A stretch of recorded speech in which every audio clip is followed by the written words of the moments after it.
Don't I know you, sir? Don't believe so. I haven't been here in many years. Name's Silas Greaves. Silas Greaves? The bounty hunter? Used to be. What are you doing here in Abilene? Just passing through. Got a little business to take care of. Well, sir, it would be an honor if you would allow me to buy you a beer. Hell, son, it would be my honor to drink it. I'm Molly. Howdy. I'm Dwight. That's Jack and Steve. Ben's behind the bar. Oh, I bet you got some great stories. A couple. Any of them true? Jack, be nice. A few. What about your shootout with Henry Plummer's gang in Bannock, Montana? Is that where you started as a bounty hunter? That's what it says in this here dime novel. Don't believe everything you read in them dime novels, boy. First man I hunted was back when I was riding with Billy the Kid. You knew Billy the Kid? Damn right. That scrawny son of a bitch had no fear. Wouldn't back down for nobody. I heard he collected the 10 stars off any crooked lawman who crossed him. It was a war, boy. The Lincoln County War. And Billy promised his regulators would take the life of every bastard who helped bushwhack John Tunstall. Kid had a big chip on his shoulder and a hair-trigger temper. Made him dangerous as hell.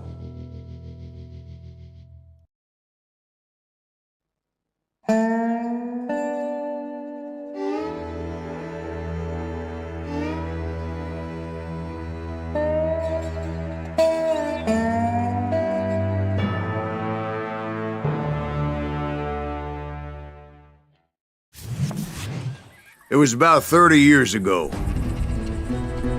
Billy was hiding out in an abandoned farm near Stinking Springs. I threw in with the kid because the man I had sworn vengeance on was riding with Billy's enemies. But before I tell you why I want that sumbitch dead, let me tell you what happened that day. I was heading back to the hideout when suddenly I had this funny feeling. Funny, haha? No, Steve. The other kind of funny.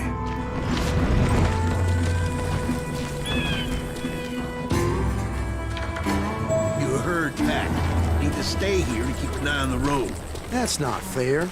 We're missing all the fun. I knew those two morons would never let me through. I had no choice. Who's that? It's you, Gus. Was it Pat Garrett's posse? Oh, yeah. I heard the shots and I knew I had to move fast. They're coming from the rear! Garrett and his army of deputies had surrounded the entire homestead. I decided to help Billy and the boys out of it. So that's just what I did. We have one behind us! As the governor of New Mexico was paying for the kid's apprehension, Garrett was able to hire every gun hand in Lincoln County.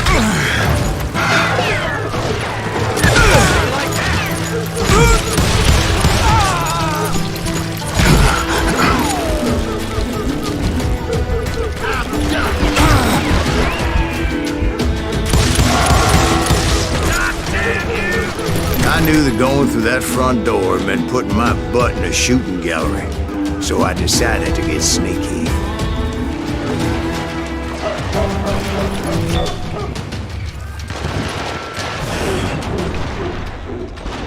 Watch out! He's one of them! He's right behind us! Where the hell's Garrett's men were running around like a bunch of chickens with their heads They cut send off. these some bitches running! Still, one of them reached the water tower. Not a bad idea. It would be a turkey shoot from up there.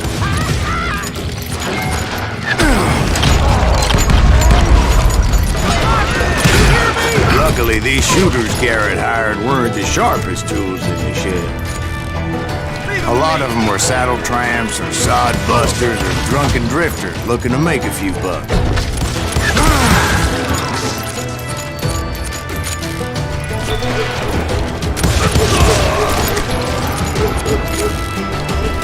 Then, I heard a friendly voice yelling at me from the window. I cut their numbers in half, but that just made the ones that were left twice as mad. Back door! We'll cover you! Truth be told, things weren't much better behind the house.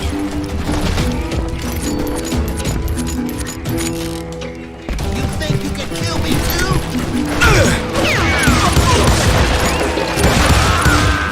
It was a bit of a slog, but I finally fought my way around the back of the house. And like that, I was inside, none the worse for wear.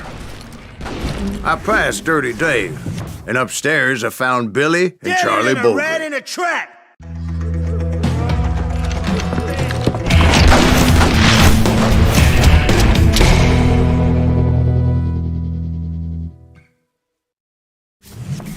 Billy looked at me and said, "About time, amigo! Grab a gun and get to the window." Wait, so you were friends with Billy the Kid? Yeah, sort of. Anyway, we were surrounded by dozens of deputized shooters who wanted to do us home.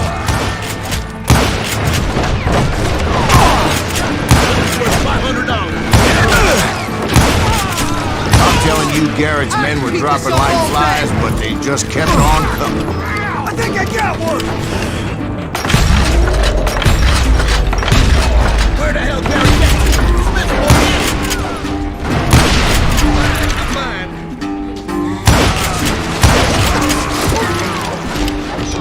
That's when Charlie got hit. "They're catching us in a crossfire," shouted Billy. "Get to the other side!"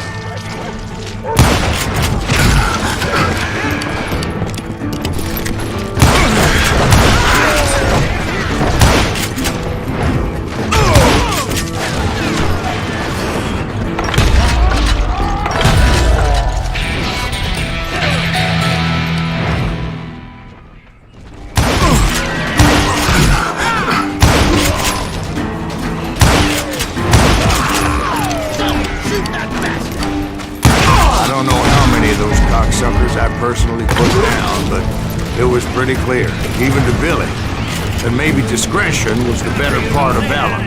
What's that mean? It means that it was time to cut and run. "They got a Gatling!" Billy shouted. "Get the horses and bring them round back. I'll draw their attention." He directed that order at me, and I thought, why the hell do I have to do it? Many would have fled in my place. But I had that false sense of invincibility that many young men have. Like Jack here. What are you saying, old man? Jack is this Joshua. Yeah, he better be. Mr. Greaves, please continue. Please, call me Silas now. Now, where was I? You were heading for the barn. Sounds like Garrett hired a whole regiment of hired guns. Yeah, and just when I thought I was done with them, more of these hapless bastards would pop up. Finally, I had the stables within my reach.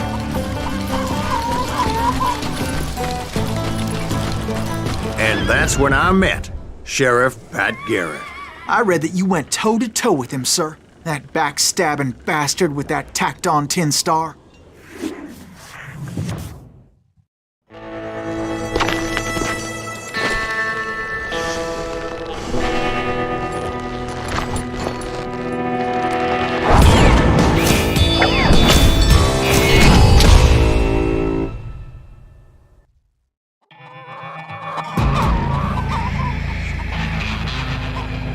Challenged him to a showdown. You read that in a dime novel? It said he showed no fear as he took your measure with eyes like a rattlesnake.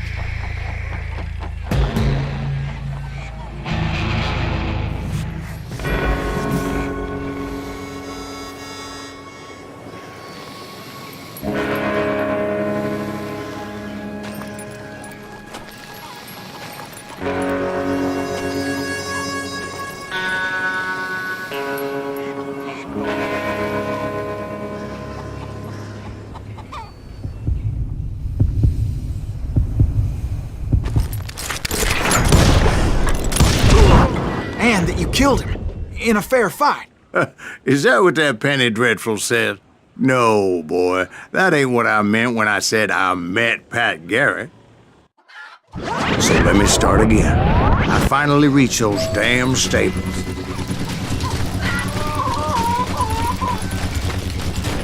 stepped inside, and bam! Last thing I heard was Garrett's voice. That's not Billy. And go on. How did it end? And, boy, that was just the beginning.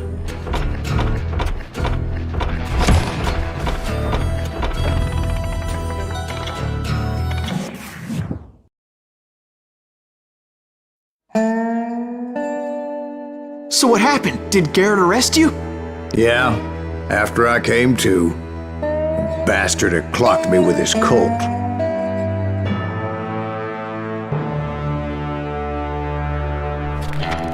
And the kid surrendered? When he realized there was no getting out of there alive. So they locked you up in Lincoln? Indeed they did. Sentenced me to hang right along with the kid.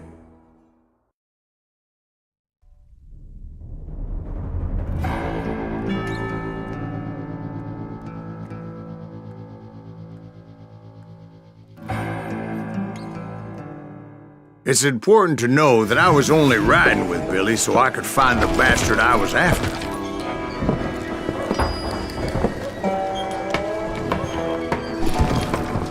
He was with John Kinney's gang, and they were sworn enemies of Billy's regulators. Why were you after him? I owed that son of a bitch a bullet for what he had done to me and mine.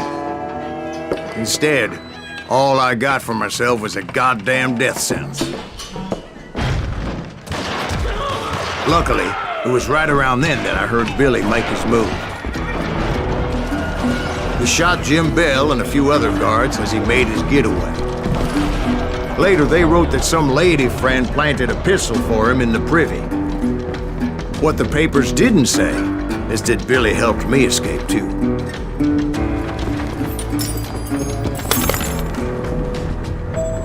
My first order of business was finding a firearm. Luckily, I located Deputy Bob Ollinger's mean-ass shotgun.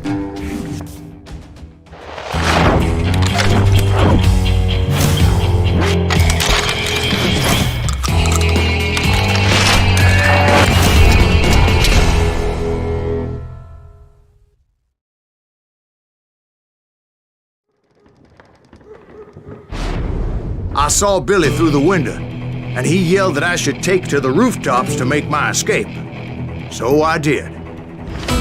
Anybody see Billy? That son of a bitch shot Jim Bell! Hell yeah! That scatter gun was like a double-barreled howitzer.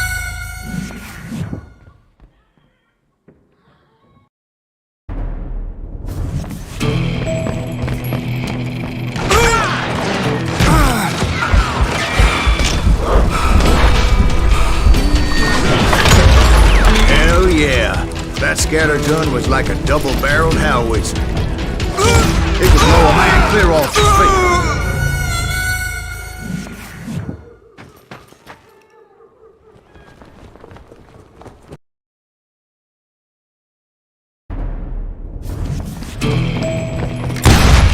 Hell yeah! That scatter gun was like a double-barreled howitzer. It could blow a man clear off his feet.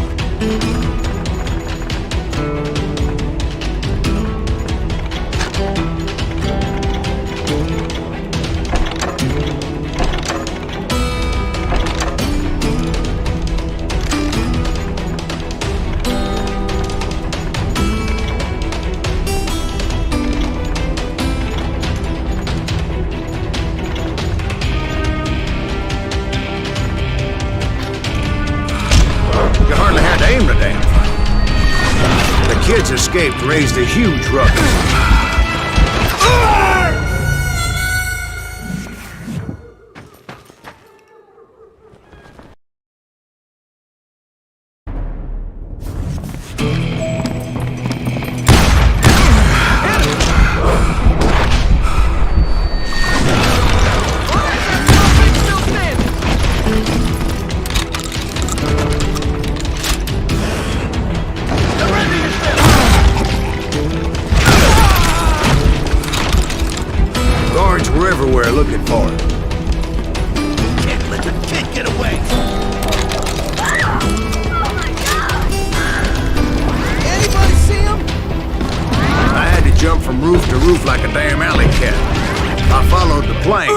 could, but...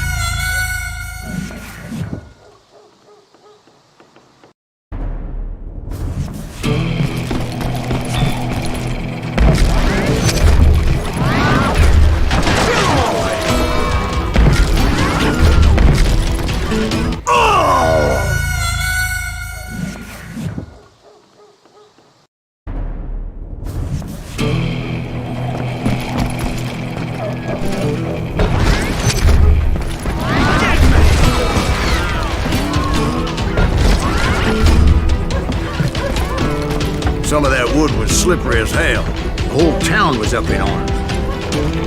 Suddenly, I was a fugitive. So that bastard you were after, what did he do? He did me and my family a grievous harm. But I knew if I was ever gonna find him, I would need to get my ever-loving ass out of there. I tried to be stealthy and sneak my way past. You! This town isn't a place. But hell, if they weren't all waiting for me. Apparently, some of them thought I was Billy.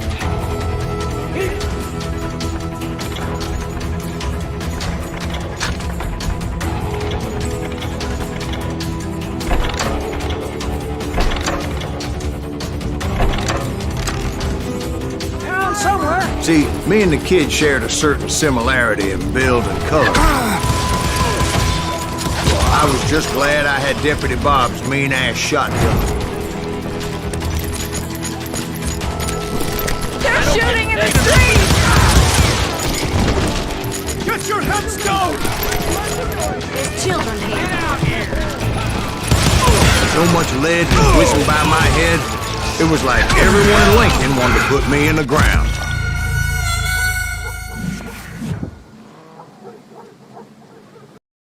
I'll flank it!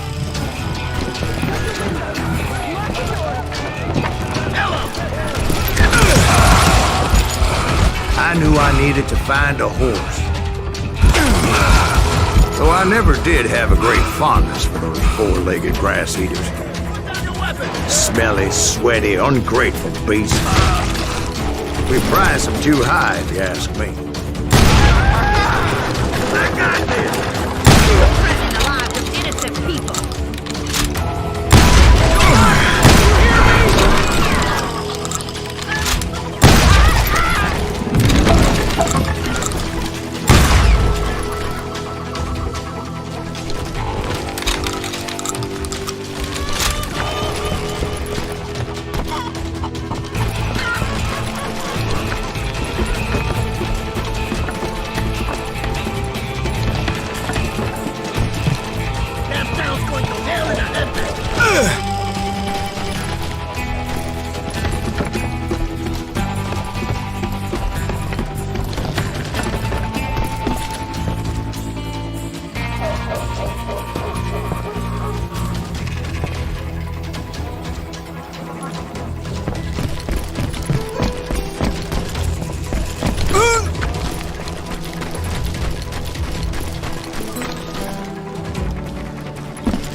But where was the kid while you were busy getting shot at? Gone. And that's when it occurred to me why Billy set me free.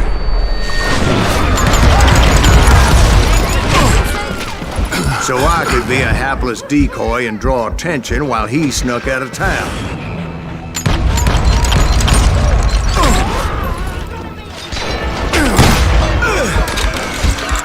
I knew if I made it out of there in one piece, no one would put a price on my head.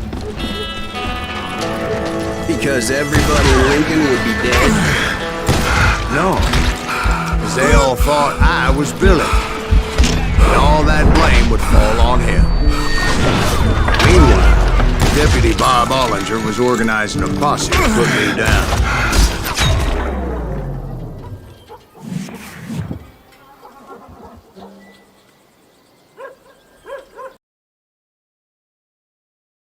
I'm in control.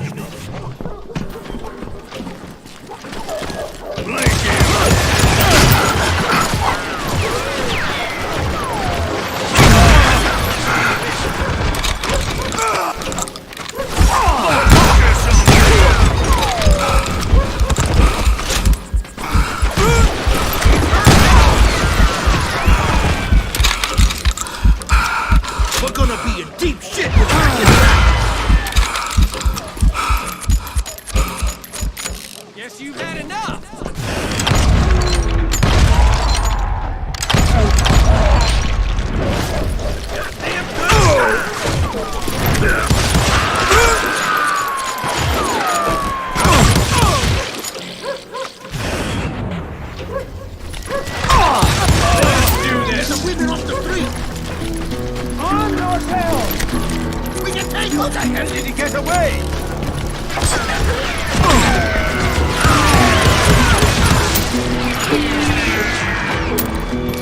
Stop it! I think I rigged it!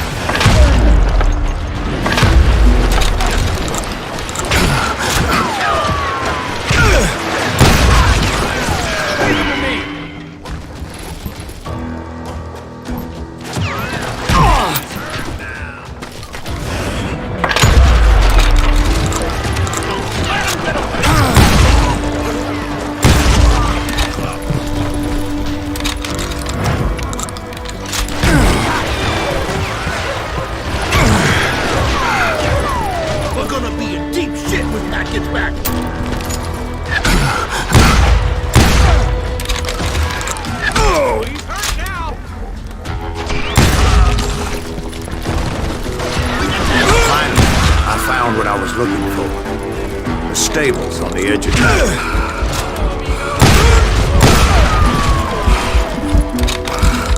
Surrender yourself!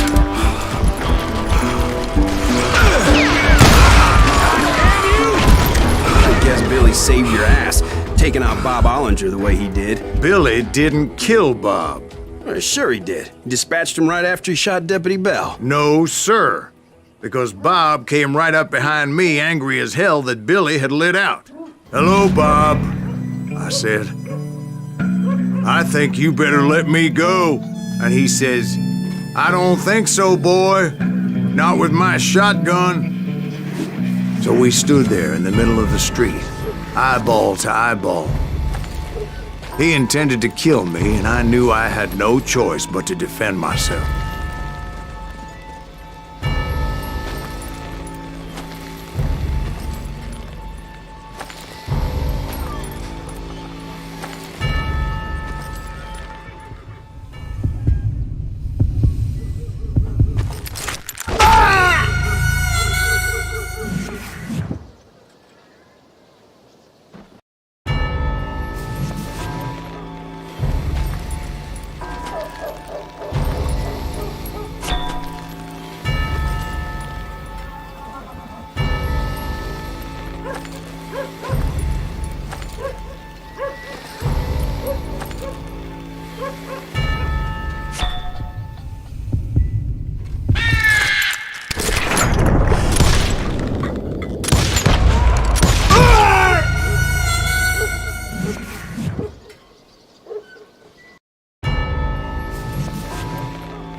Some say I fought unfairly, but they weren't the ones looking him in the eye that day. Pat Garrett gunned down Billy 3 months later, so his escape...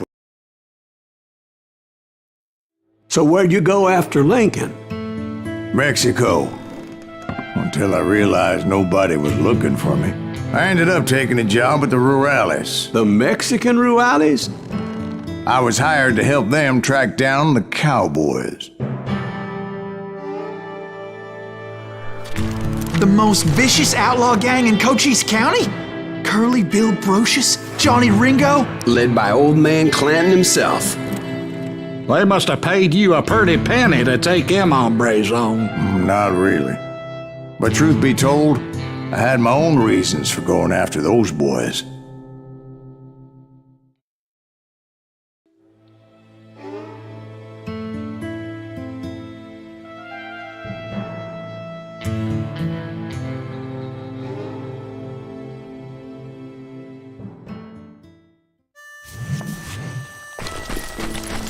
So was the bastard you were after now riding with... So was the bastard you were after now riding with the cowboys? Roscoe Bob Bryant was his name. Oh. But no, this time it was a different bastard I was after. The aforementioned Mr. Ringo.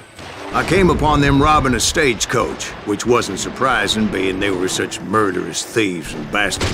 The bandits wore red scarves, so I knew they worked for the old man. Over there! There! I did my best to help those poor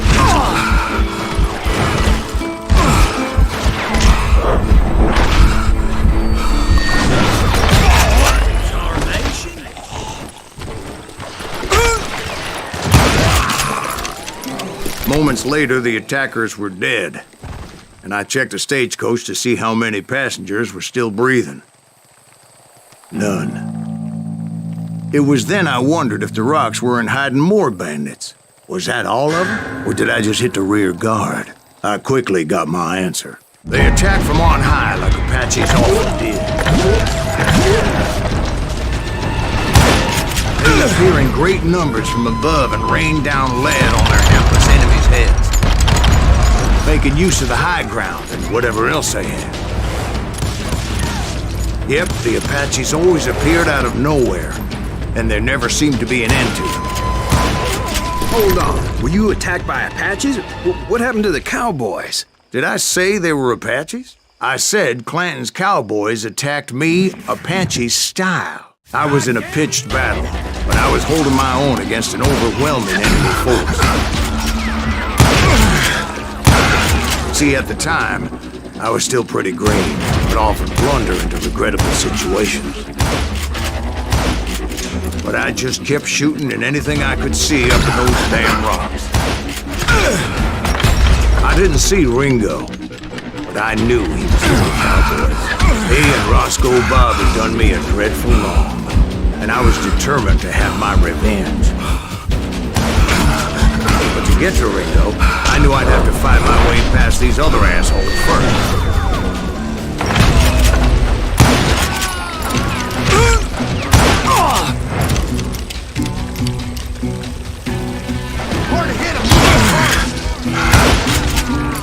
Unfortunately, I was running out of ammo. Another perfect example of my relative inexperience as a hunter of men. I immediately knew that a tactical retreat was called for, as my vengeful fury was much less impressive without the bullets to back it up.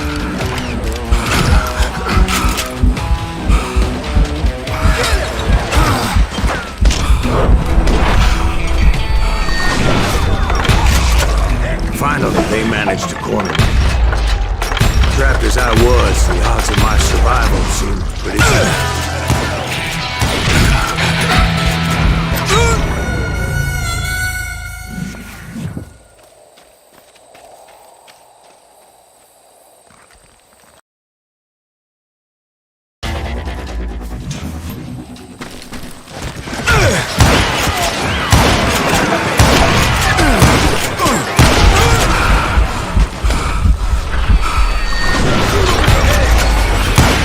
Luckily, serendipity was on my side as I suddenly spotted a way out of my predicament.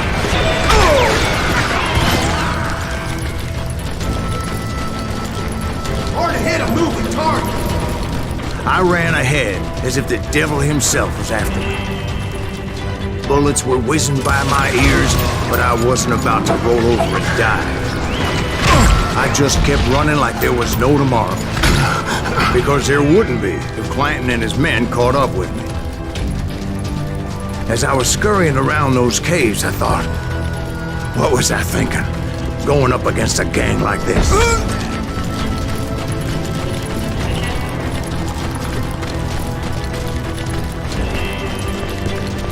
I just kept running, not knowing where the hell I was going. And that's when something miraculous happened. Like manna from heaven, I found the desiccated remains of what looked like an Apache warrior. The old weapon next to him supplied me with some much-needed ammunition.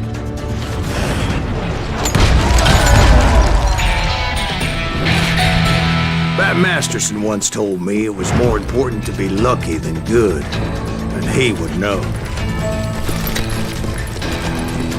And imagine my surprise when I found a fistful of dynamite to go along with that ammo.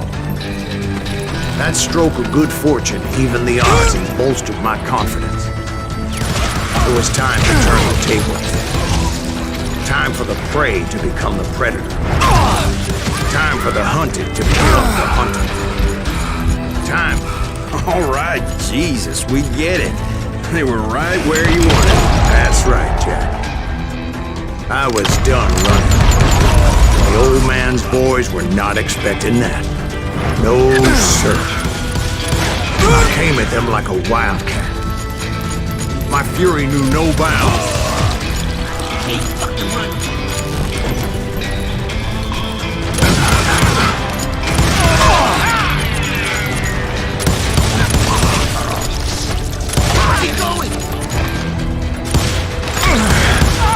It was finally time for that old man to pay for his sins. Can't hide forever.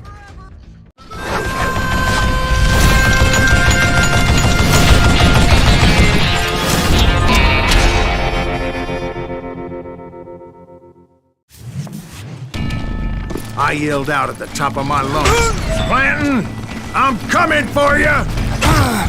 A little stealth might have made more sense, to be perfectly honest. Because that old fool had a Gatling gun and enough bullets to last him till kingdom come. But I knew I could not let that deter me. Not if I was to find and kill Ringo. I needed to get that old man off that gun.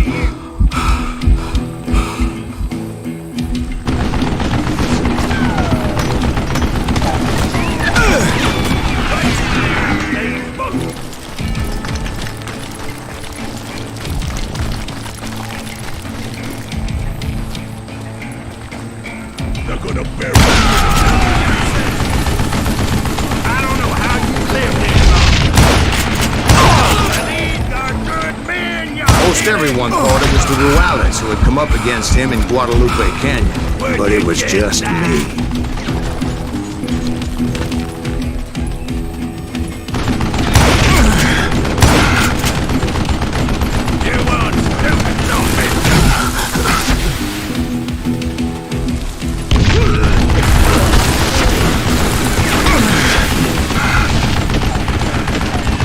Damn contraption, damned again. What I ever do to you?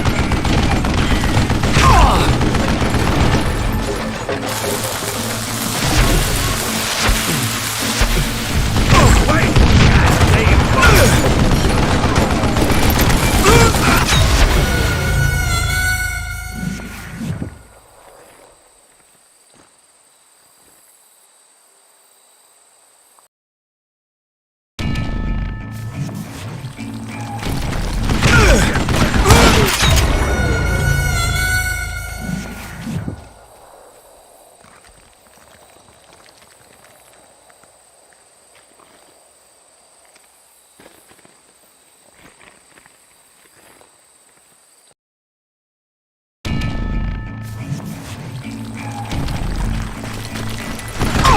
Would you just die? What a piece of crap! You want to do something?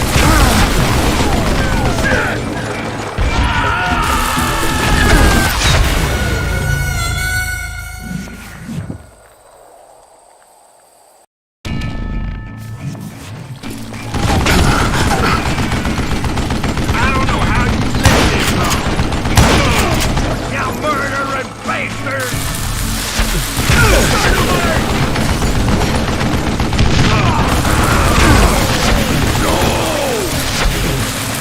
What I ever do to you?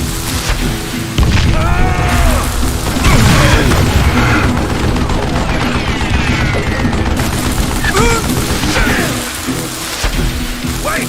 Goddamn boat!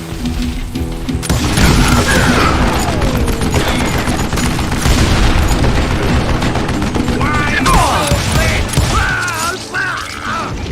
Fortunately, one of the cowboys made it out of there alive and told Ike and Billy Clanton that it wasn't a Mexican who took their father's life that day. They just assumed it was one of the Earps, and that little misunderstanding eventually led to that legendary gunfight at the OK Corral.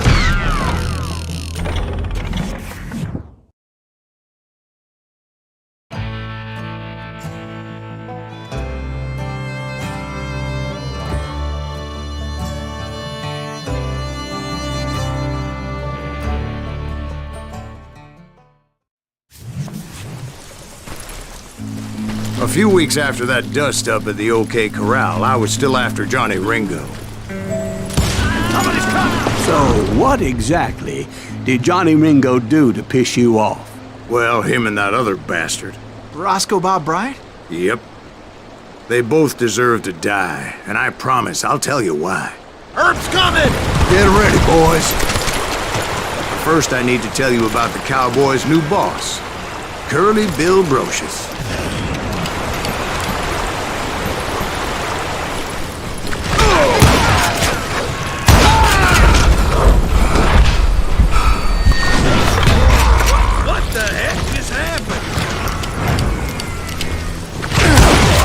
Curly Bill took charge of the Cowboys upon the old man's demise, and after that gunfight at the OK Corral, the Clantons wanted revenge. So they murdered Morgan Earp and grievously wounded his older brother, Virgil.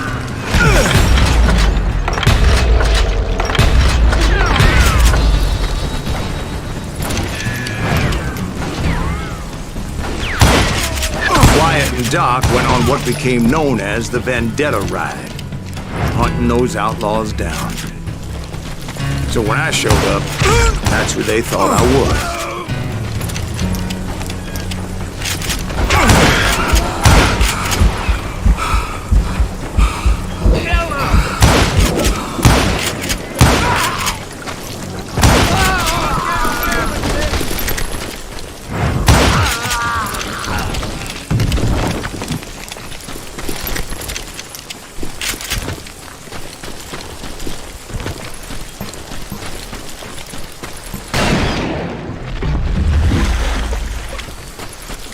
There were killers around every corner, all wearing red bandanas. That's how the Cowboys identified each other, and I was beginning to wish I had one myself. But I wasn't about to let Ringo walk away unscathed, and that's what drove me forward. They say that Ringo was infernally fast. I hardly saw anyone faster, boy. Certainly not Wyatt Earp. That man was all hat and no cap. Earp wasn't much of a match for him, but Doc Holliday might have taken him. That lunger should have kept his nose out of it. They never charged anyone for the murder of Morgan Earp. But everybody knew that Curly shot him in the back. That was common knowledge. Yeah, maybe so. But Ringo had nothing to do with it. He was just being loyal to a friend. Is that what you call it? Being loyal? Excuse me, sir. I have a question. What's that, Dwight? After old man Clanton died, why didn't his son take over the Cowboys? Because Ike Clanton was dumber than a box of rocks and a yellow belly to boot.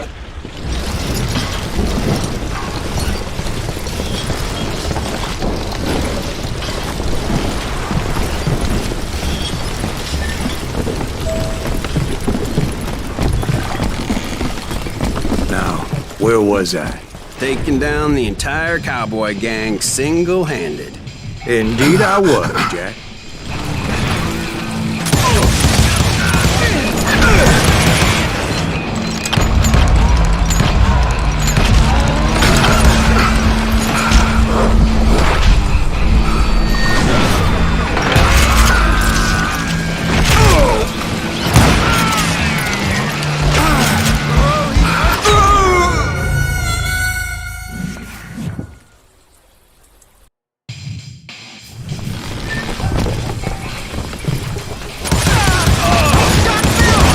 Though it wasn't easy, as those boys had good cover.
There were carts everywhere, piles of lumber, and God knows what else for people to hide behind.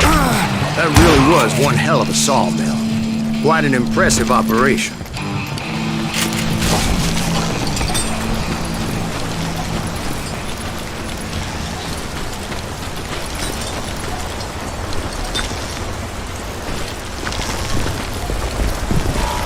And where was Curly Bill? Did you see him? I'm about to get to that, Ben. Patience. I'm painting a picture here. There was this beautiful waterfall and a crystal clear stream that led to a verdant valley that was truly... Consider your picture painted. What happened next? Well, finally the bastards that were still alive made a last stand.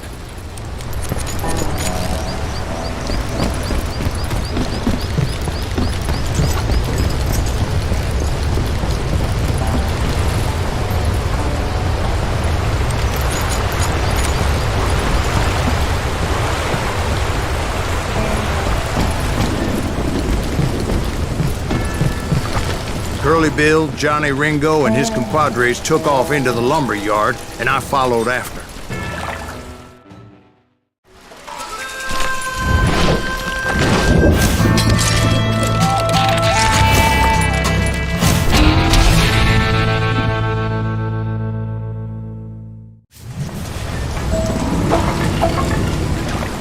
Are you saying they ran? cowardice was not in Ringo nor Curly Bill's nature. No, sir. I never said they were running scared. They just wanted me out in the open. Time to dance with the devil! Quiet, Herb. You're gonna hate the devil! Send you to kill me?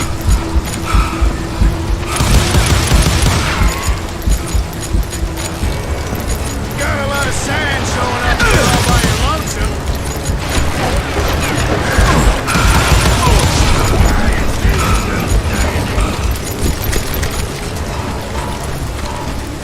Let's see what you got.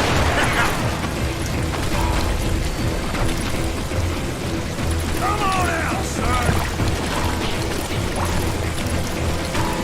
I'll kill you like I killed Morgan Earp.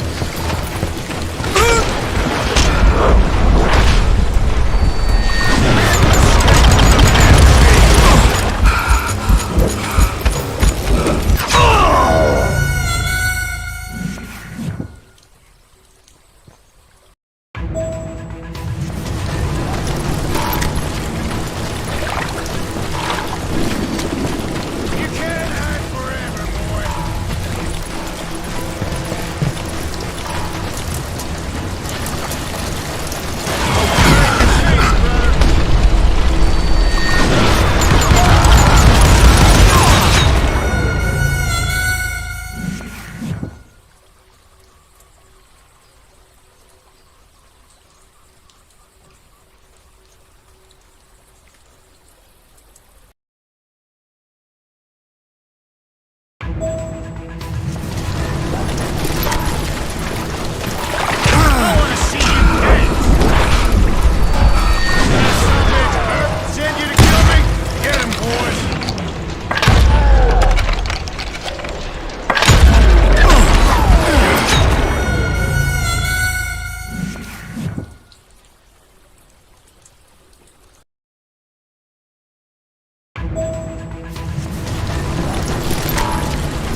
a scared little puppy.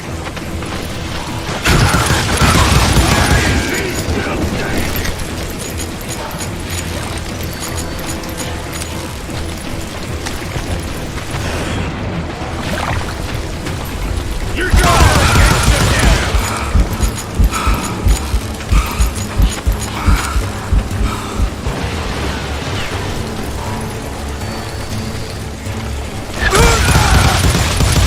Brocious gave me no choice but to take his life. But Ringo was nowhere to be found. I knew you didn't kill Ringo, because he was found dead in a different location altogether. To this day, his killer is still unknown. Indeed. Took me a few months before I finally tracked his ass to West Turkey Creek Canyon.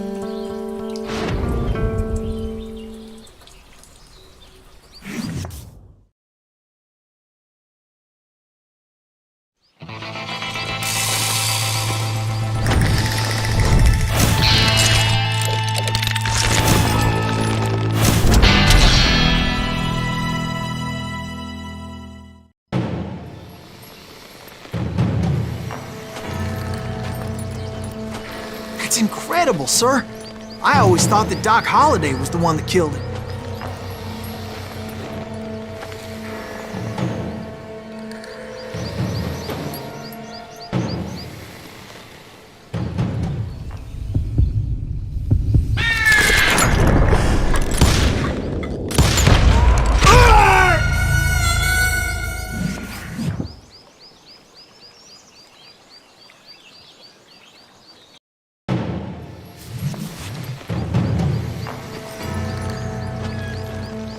That's incredible, sir. I always thought that Doc Holliday was the one that killed him.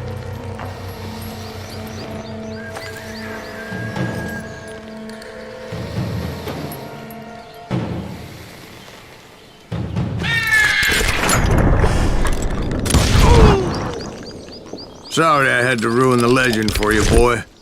But the legend ain't always true. Doc Holliday had nothing to do with the death of Johnny Ringo.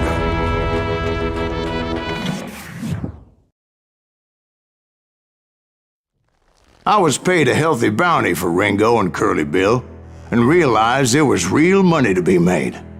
That's why I went after Henry Plummer.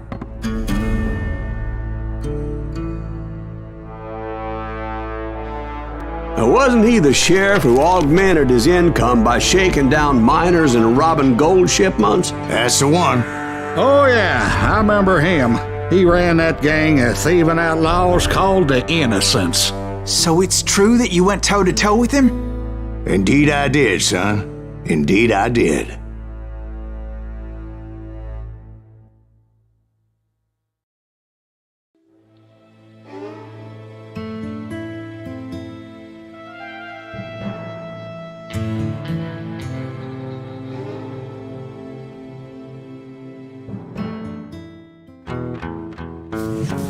I knew I needed resources if I was going to track down Roscoe Bob Bryant, and hunting Plummer looked like a good way to get rich quick.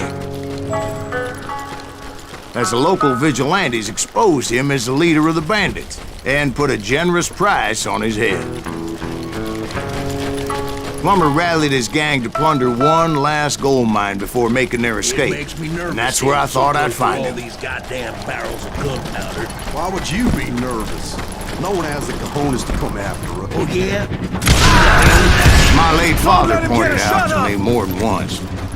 God made men, but Samuel Colt made them equal. Had enough?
I knew that dynamite wasn't mine, so I decided the polite thing would be to return it. It was the biggest gold rush since Sutter's Mill in '48.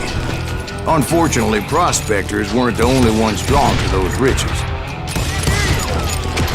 There were thieves, killers, robbing travelers, and hijacking gold shippers. Like those that ran with Plummer.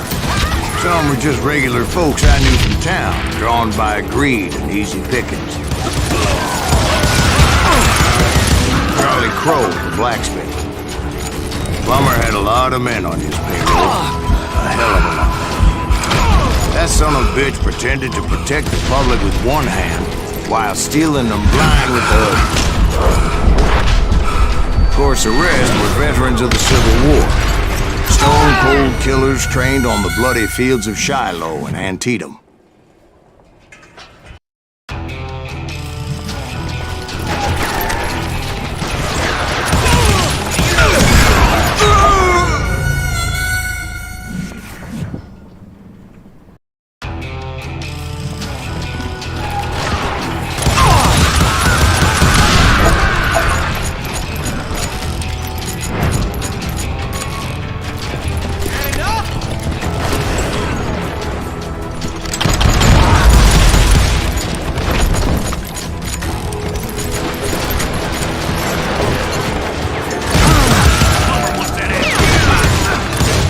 He set up a defensive perimeter which I had no idea how to breach. Dangerous, desperate individuals. I thought I was some kind of hero.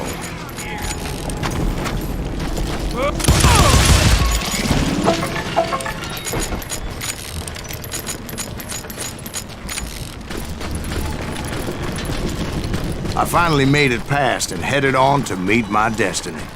But first, I had something I needed to figure out. I had a few ideas on how to get into that mine, but once I made my decision, I knew there was no turning back. So my first thought was to enter the nearest mine portal. I saw an entrance. Made sense. It was the quickest way in, but that also made it more dangerous, as there would undoubtedly be enemy pickets posted along the way. Show yourself, coward! Besides, once you enter a mine like that, it's easy to get all turned around. And that confusing maze of corridors wouldn't even be the worst of it. Some of those shafts could be as deep as hell.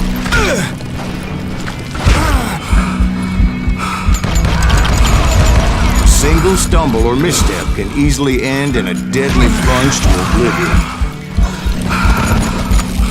Quick reflexes often make up for a lack of common sense. Luckily, I was never one to be easily bushwhacked. I would just need to be careful not to blow myself to kingdom come.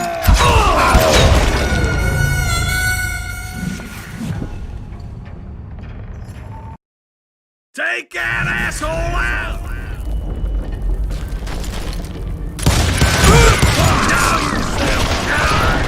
One wrong bullet could have turned that mine into a dad-blasted tube.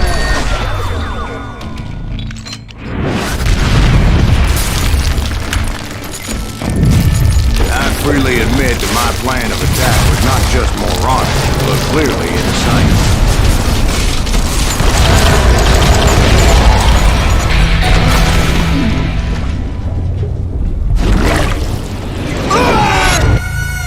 It's a good thing that I abandoned that ridiculous plan before I even tried it.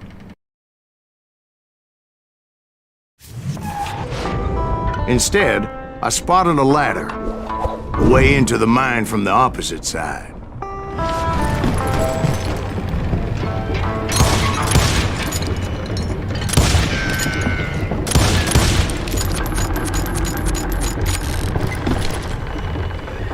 It was a long way around, but that approach seemed more sensible at the time.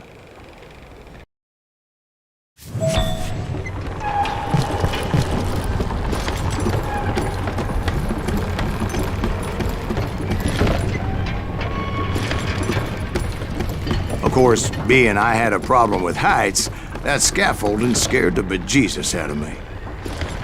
Climbing down that ladder required some caution.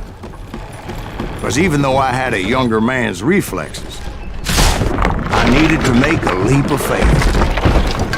I was determined not to give up, however. As Sheriff Plummer seemed quite the despicable character. When the vigilantes discovered what the sheriff was up to, people were outraged. That 10,000 they put on his head would go a long way to help me find old Bob. And I have made it my mission to settle that score come hell or high water. But first, I would have to make a choice. Take the elevator or climb the ladder. I picked the more convenient and more dangerous route.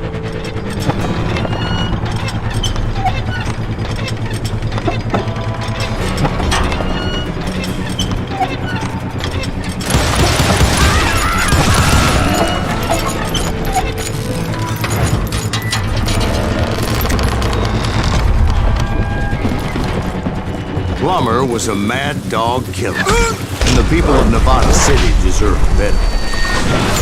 Nevada City? Well, I thought Plummer met his maker in Bannock, Montana.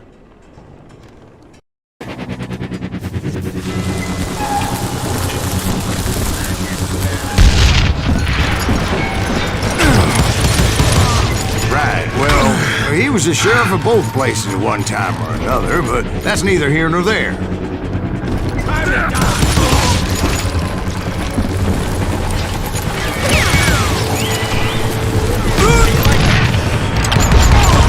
The point was, taking him down would save a lot of lives, including my own.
Henry Plummer was clearly unhinged, and I could see right away that this was going to take some doing.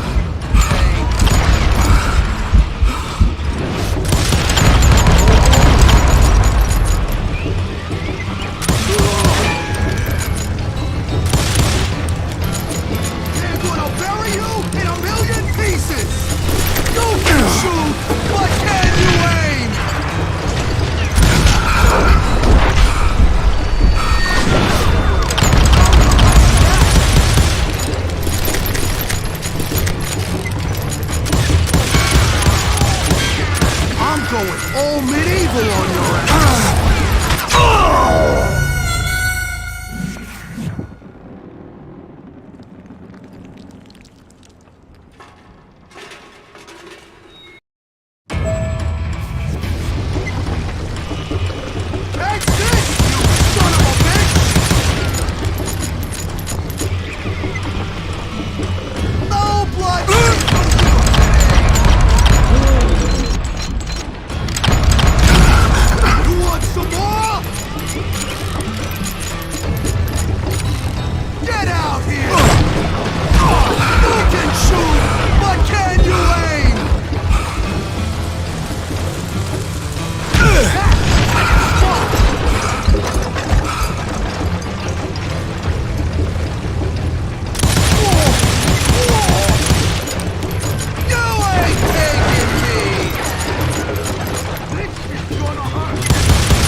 going all medieval on your ass.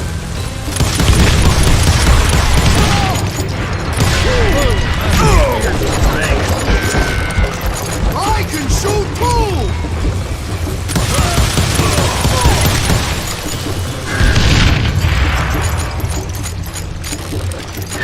No blood money for you today! Just boy! Just kill it! What on? Yellow?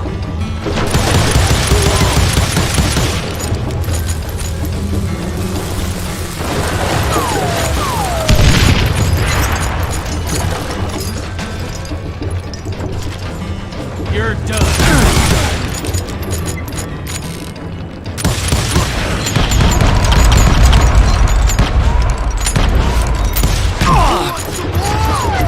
Catch this, you son of a bitch! You ain't taking me!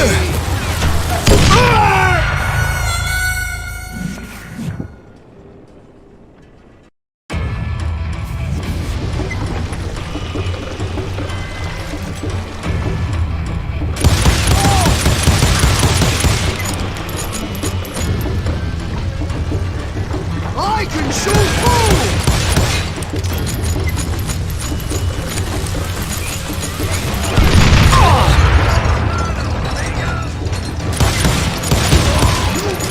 Innocent man! I'm going all medieval on your ass!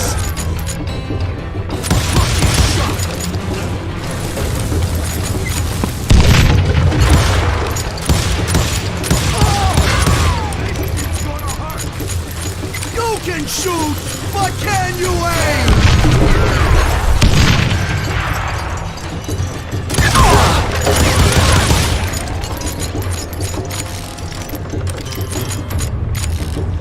You ain't taking me!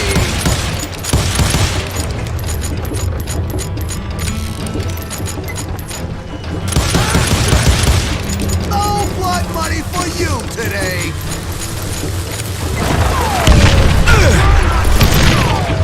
God!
That's how Henry Plummer died.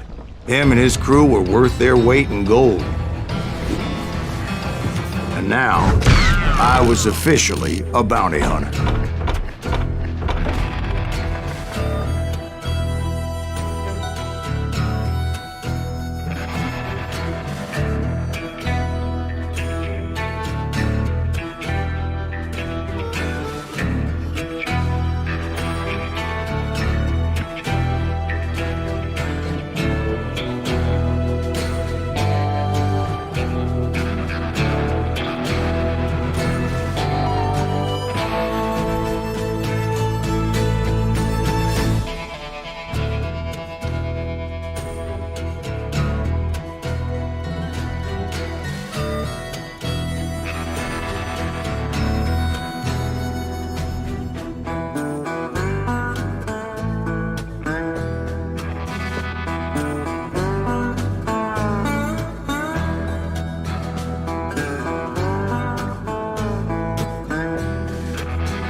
So, did you finally go after that Bob feller? Well, I heard word he was in Kansas with John Wesley Hardin. So that's where I went. Where in Kansas? Abilene. Why do you ask, Ben? No reason. Was Hardin as fast as Ringo? Ringo was fast, but John Wesley was as fast as the devil himself.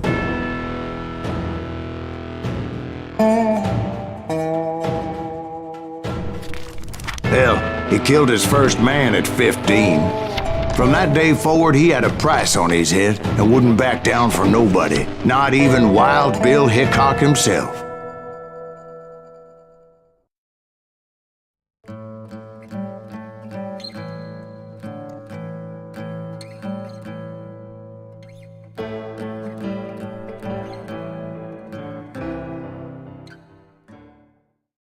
I dodged death many a time, and that night in Abilene was no different.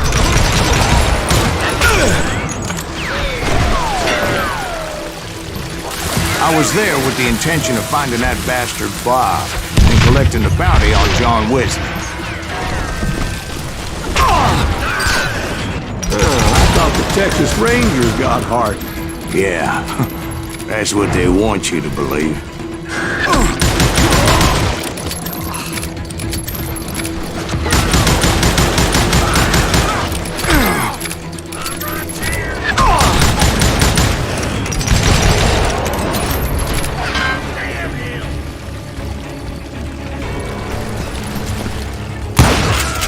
It was cold in a witch's tit and a brass bra that night as I fought my way past his loyal compadres to the very same saloon we're sitting in today. Look around and imagine this place painted in blood. Hardin was waiting for me, and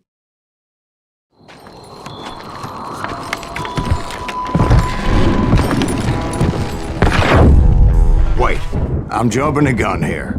Let me back up and give you some background on this sumbitch. He deserves that much. Don't you think so, Ben? John Wesley Hardin was a killer. By the end, he confessed to taking the lives of 42 men.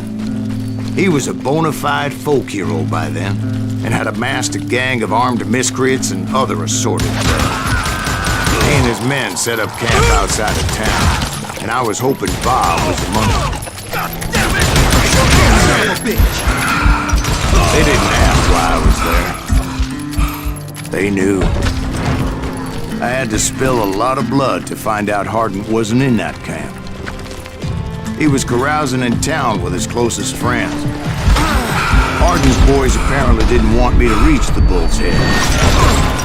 Some were hightailing it into town to inform their Jefe of my unwelcomed presence.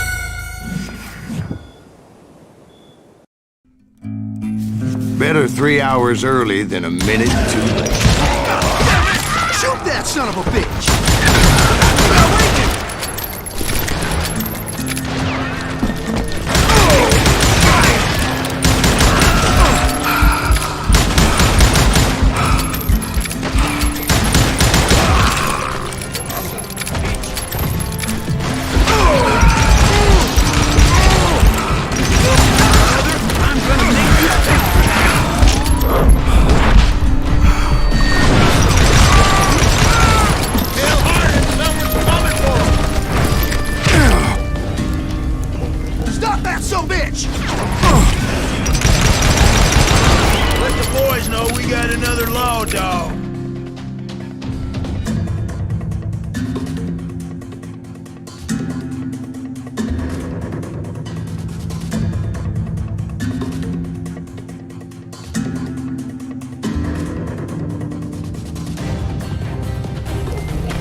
I wondered if Bob was among them.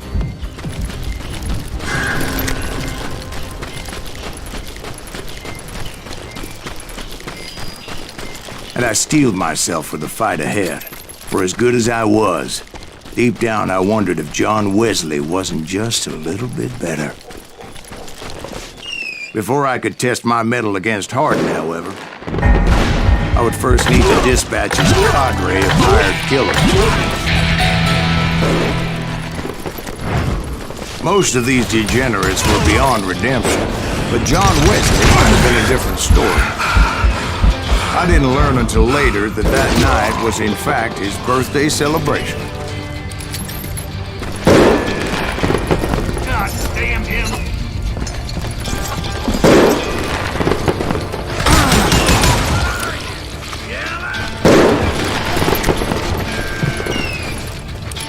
What's with you?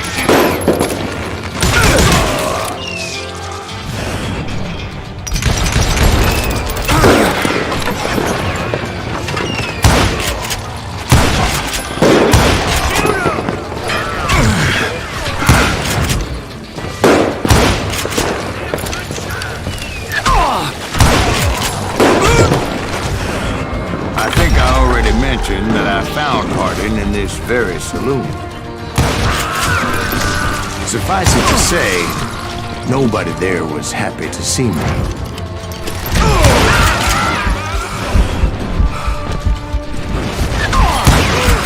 In fact, I felt a certain hostility. Little ain't that sucker!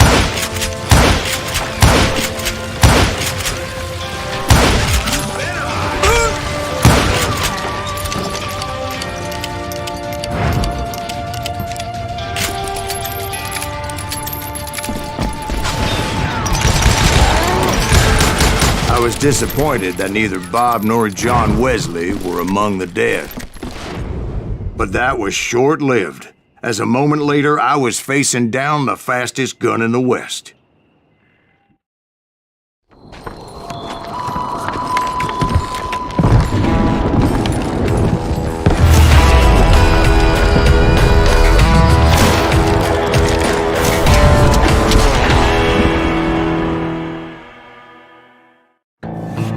I felt a bolt of adrenaline, or maybe that was fear.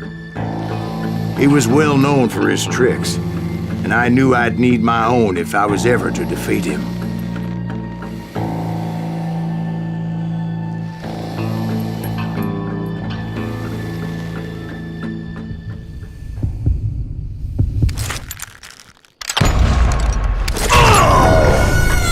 No, wait! He didn't hit me then. I'm sure of it.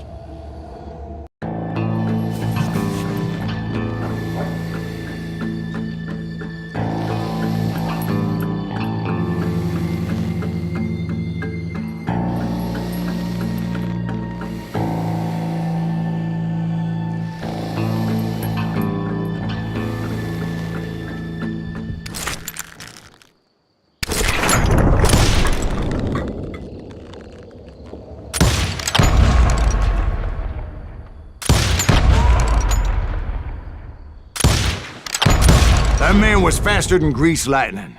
But being inebriated as he was, he didn't count his shots. And now, he was at my mercy. So he didn't die? No, I sent him to prison. Years later, after he was free, some restless Avenger took his life. Shot him in the back in a saloon just like this one. Anybody up for another beer? Ben?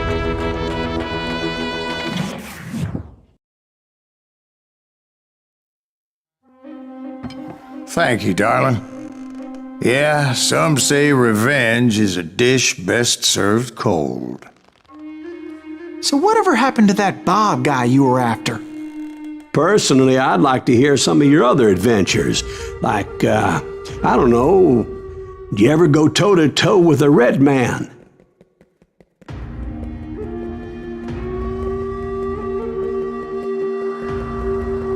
Yes, I did, Ben. I remember once I was after this renegade Apache, Grey Wolf. Strangely enough, revenge was also his primary motivation.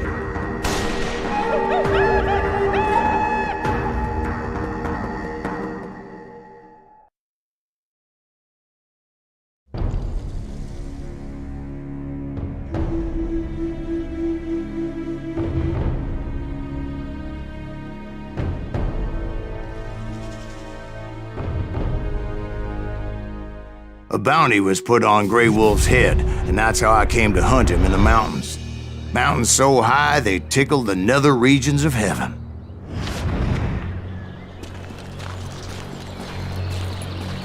Grey Wolf was a Chiricahua Apache medicine man who had led a war party in revenge for a massacre against his people. The U.S. Army had attacked his tribe during his daughter's sacred sunrise ceremony, and the slaughter was unspeakable. I understood his anger, as there's nothing more traumatic than seeing those you love die in a cruel and painful death. Right from the beginning, I couldn't shake the feeling that Grey Wolf was watching my every move. He led a band of young Apache warriors who wanted retribution and were more than willing to die for him.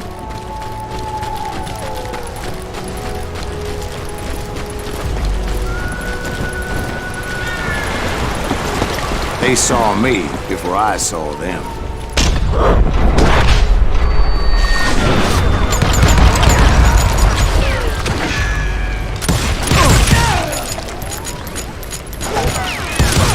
And it crossed my mind that maybe this wasn't such a good idea.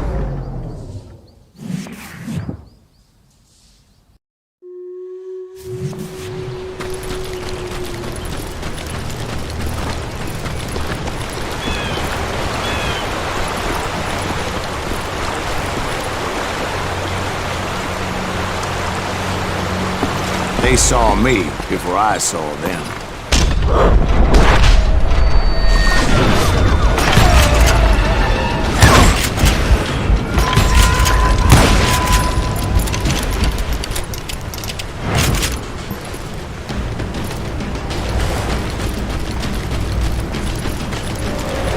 And it crossed my mind that maybe this wasn't such a good idea.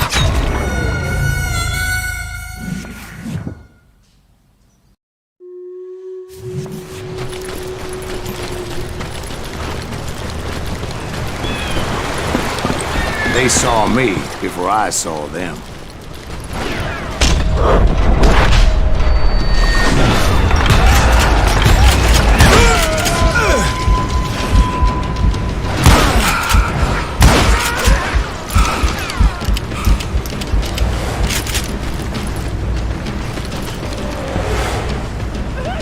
It crossed my mind that maybe this wasn't such a good idea.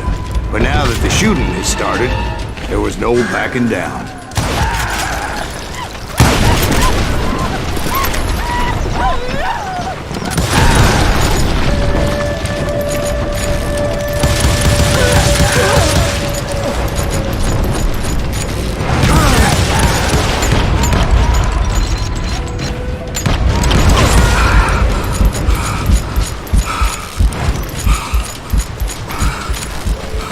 It was rugged country, the winter home of the Chiricahuas, and that's why they had retreated, but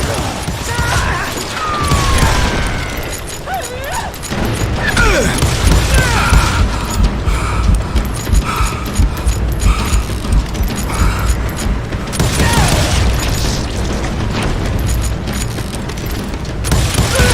admit to having some regrets about going after them the way I did. But then again, I got a lot of those.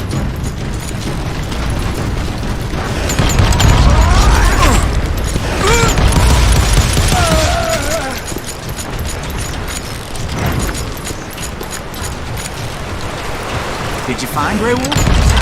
Not at that moment, but I did find the entrance to their hideout.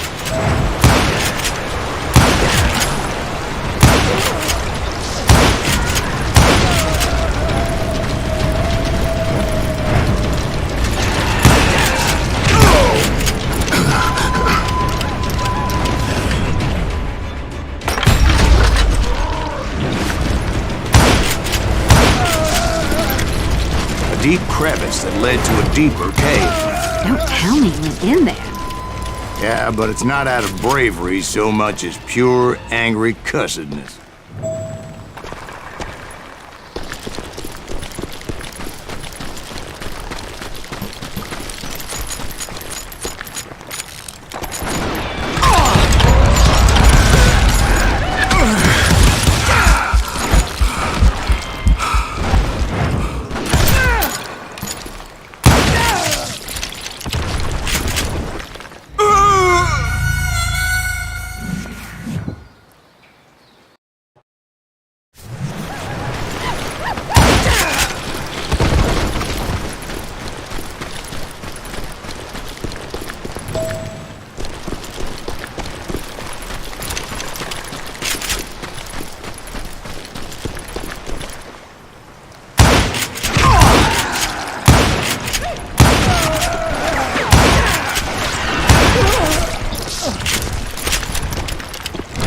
See, back then, I had a stubborn streak a mile wide, and I wasn't about to back down. So it was like pitch black in there?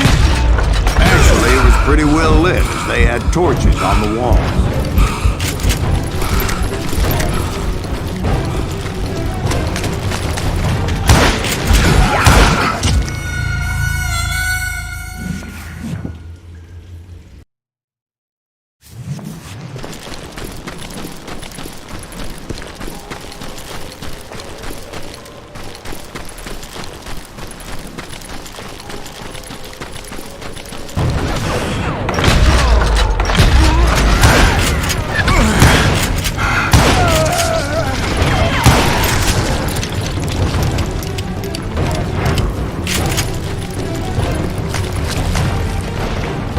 How big was this cave? Big as hell, Ben. Chiricahua had hid out there during the Indian War.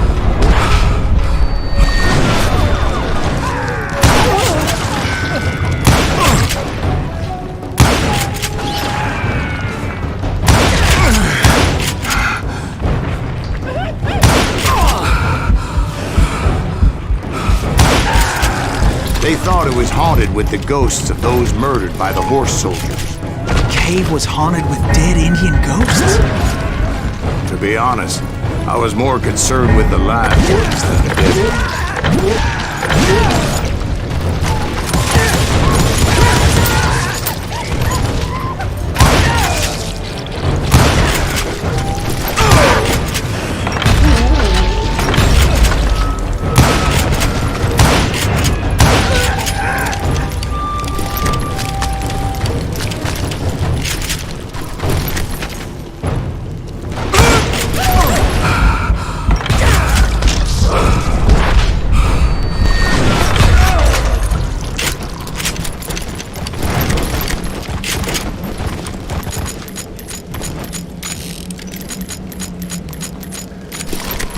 How come you know so much about engines? A few years back, I was married to two Mescalero women. At the same time? Yeah, they were sisters. Polygyny is traditional among the Mescalero. So what happened? Oh, I had to get out of there. Those girls never shut up. Both of them nagging at me all the time. Drove me half crazy. Haven't seen them since. I came upon this flooded grotto, and that's when I saw him. He came to me unarmed and unafraid. His voice echoed in the shadows, and I sensed he meant me no harm. You carry great darkness in your heart, and if you do not release it, it will claim your soul. The sound of his voice put some kind of ancient Indian spell on me. As his story unfolded in my mind, you will come to this place again and kill many more men, and the darkness will grow until it consumes everything that you are. The soul would have no rainbow if the eye had no tears. He said I was a great warrior, a coyote, unequaled by any other pale-faced warrior, or something like that. The snakes will bite shadows of your past until a venom poisons your heart, and an echo of the song of the dead summons the spirits deep from within the mountains. I didn't quite get what he was saying, but there was definitely snakes.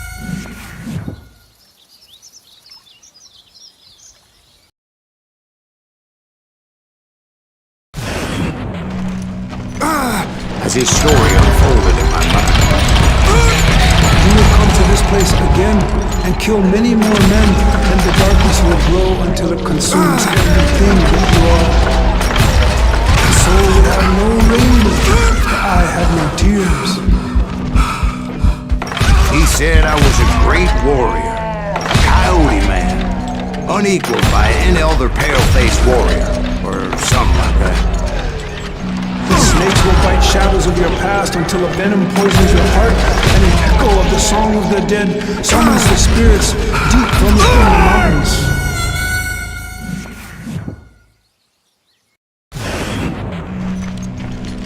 As his story unfolded in my mind, you will come to this place again and kill many more men, and the darkness will grow until it consumes everything that you are.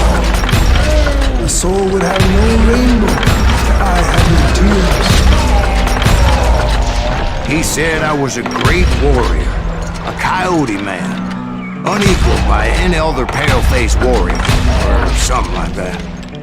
The snakes will bite shadows of your past until a venom poisons your heart, and an echo of the song of the dead summons the spirits deep from within the mountains.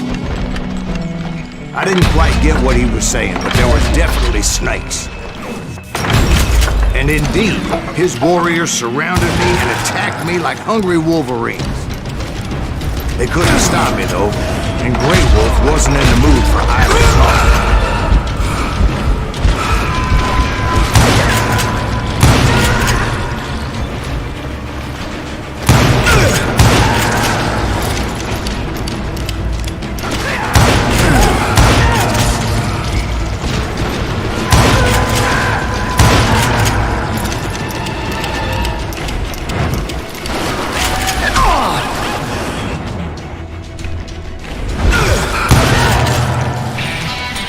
I swear I couldn't see any way out of this trap.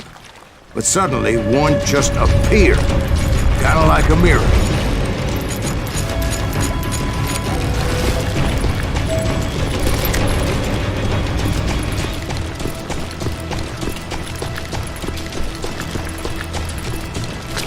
I felt like I would be lost in that damn cave forever. Finally, I found myself back outside, perched on the edge of a precipice, overlooking a thundering whitewater river. To get where I was going required several leaps of faith, but no way in hell I was turning back. I chased after him, determined to make him explain the meaning of all that mumbo-jumbo. Mumbo-jumbo's right. Are you making this all up as you go? A few details may be fuzzy, brother, but I am relating exactly what happened to me. There were dozens of Apache warriors aiming at me from on high. Dozens? Well, maybe not dozens, but there was a lot of them. At least 3 or 4. Well, more than that, little lady.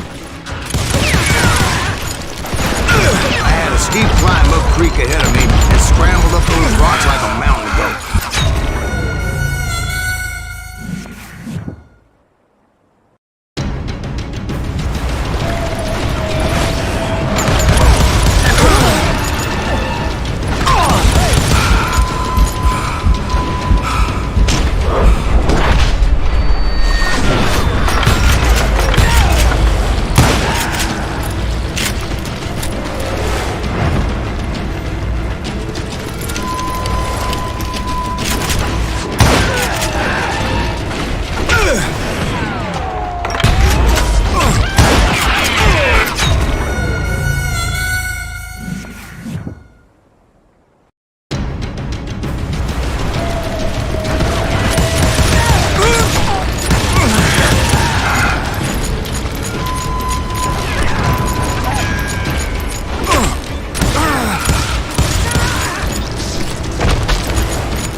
climb up creek ahead of me and scrambled up those rocks like a mountain goat.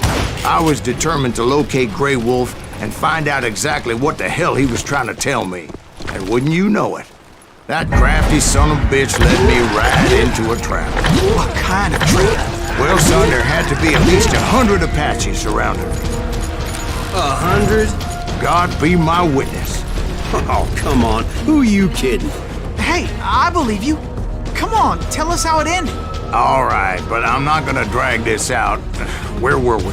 You were surrounded by 100 Apache warriors. Well, I didn't take the time to count them exactly, but there were a lot of them.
And in the end, a path appeared before me that I had not seen before. I followed it as I desperately needed to find out what Grey Wolf was trying to tell me. But it was like that son of a bitch disappeared into thin air.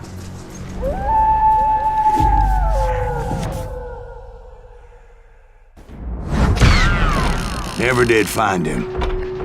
And never did collect my goddamn bounty.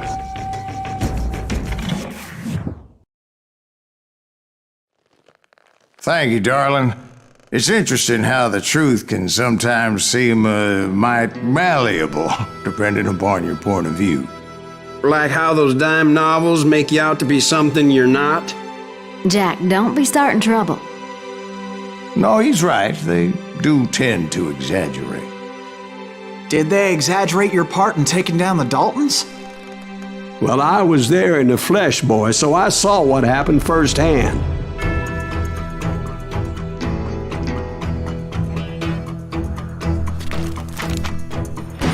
Those Daltons were lawmen once, before they all went bad, robbing banks and trains clear across the territory. Until Coffeeville, of course. I was one of the citizens who took up arms that day. Fighting on the side of the right? I did my best, sir. We all did.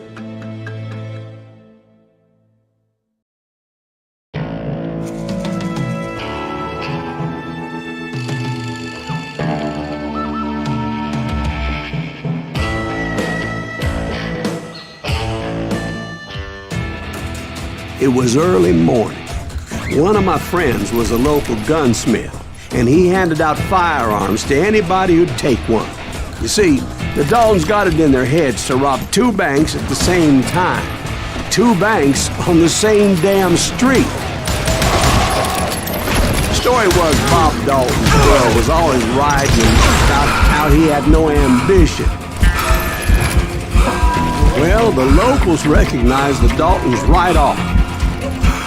Before they could get away, half the town took up arms. The bank teller tricked them, telling them the time lock on the safe wouldn't open till 9:30.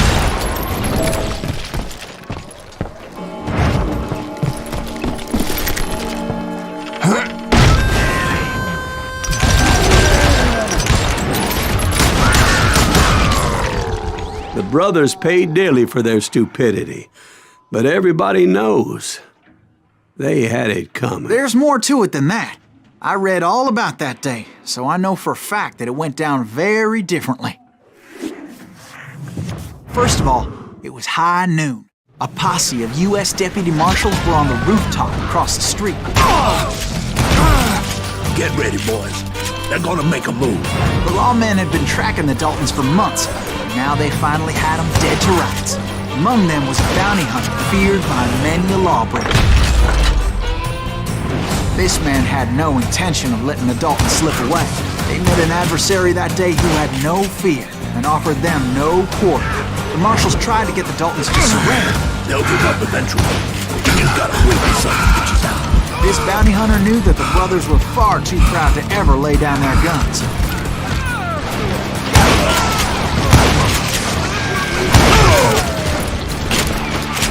He went in there alone to confront those criminals. One of the marshals shouted, "Where are you going? Are you crazy?" Hey, where do you think you're going, dumbass? That rifle's mine. He saw a way to get around to the back of the bank. Then he figured out how to hit the Daltons from a direction they weren't expecting.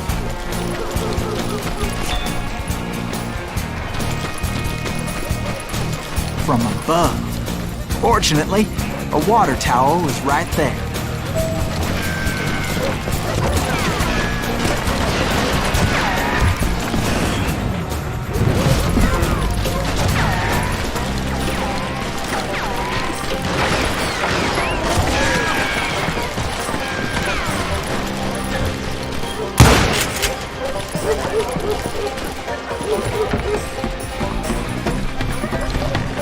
A moment later, he was climbing up a steep ladder, laughing at danger as he did. It was brave men like him who risked their lives to tame this wild country.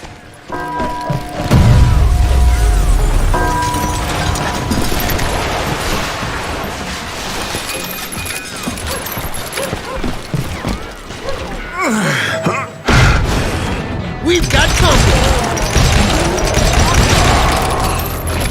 Heroic men like him, who did what other men couldn't or wouldn't to make this country free.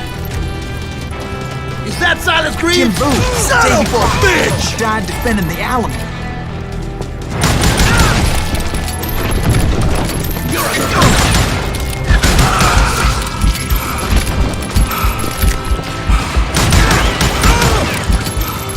Had enough?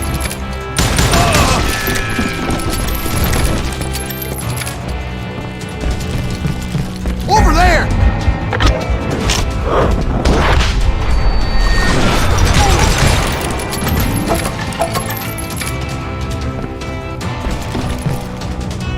That's Silas Green.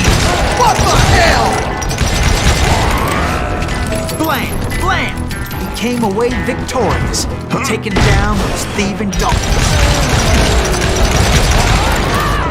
His name is Silas Greaves, and when the dust finally settled, he was the last man standing. Sorry, kid, but that just wasn't the way it happened.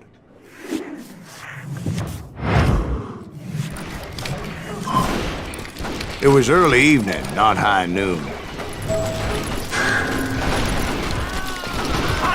Daltons blew up a safe, and were all set to hightail it out of there. Those pathetic deputies surrounding the bank were dropping like flies. That's it for you!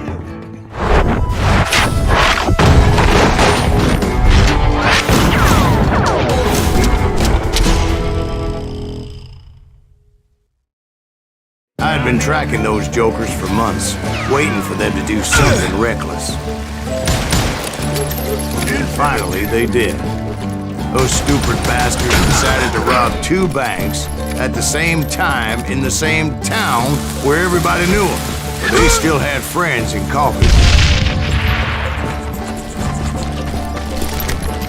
Can you shoot around corners?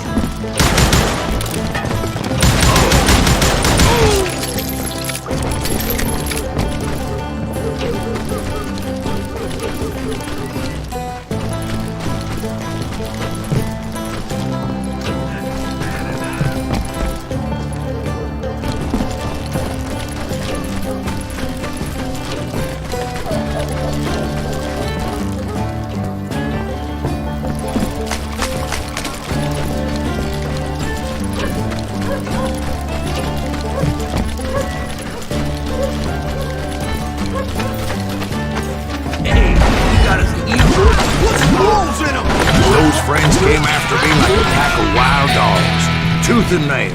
They were coming at me from all directions. I caught sight of the Daltons running with the money and didn't want to lose it. Problem was, they knew the town better than I did. And to top it off, I found myself in the middle of another shootout entirely. Did the Daltons hole up in somebody's house? No, it was the Smiths, I believe. They were cousins of the Daltons. They were shooting at the Browns, who were shooting at the Daltons. Did the Daltons hole up in somebody's house? No, it was the Smiths, I believe. They were cousins of the Daltons. And they were shooting at the Browns, who were shooting at the Daltons. Which wasn't any surprise, because those 2 families have been feuding forever. And since the Joneses are related to the Browns, they shot at the Smiths, pissing off the Heimhoffers, whose daughter recently married a Smith. Well, bullets were flying every which way as all the old feuds in Kansas caught fire all at once. There was a hell of a lot of pissed off people in Coffeyville that day. But that's just the way life is sometimes. Shit happens.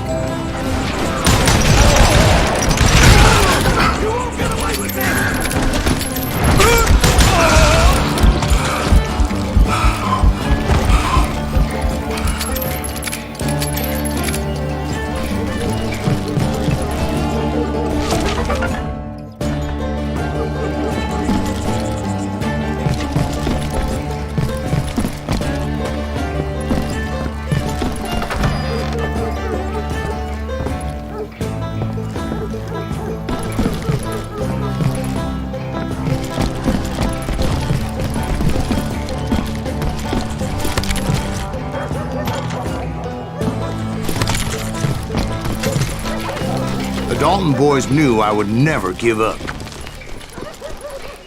Those Daltons weren't the sharpest knives in the drawer, but they always stood together. They set a trap to slow me down and allow at least 2 of them to escape. The 3rd brother stayed behind to plant me, just in case that trap of theirs didn't work. It was Emmett, the youngest, and he decided to stand his ground and face me down. I ain't afraid of you, Silent Reeves. This is where it ends for you. He was determined to protect his brothers. I understood how he felt. Taking me on all by his lonesome wasn't exactly a recipe for a long life. I'm gonna cut you in half.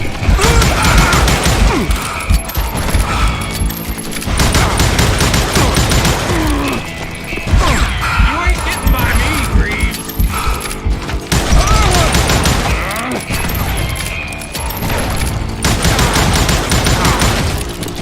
It's all killing time.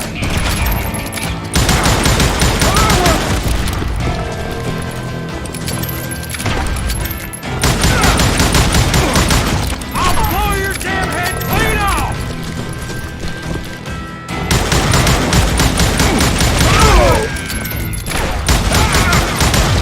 You are dead, law dog!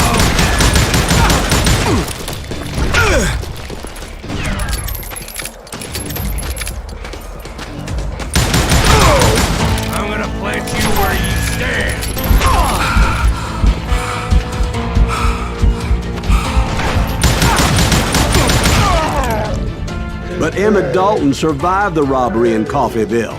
He's the only Dalton who did. They say he was shot 23 times. Well, Dwight, who do you think put all those damn holes in him?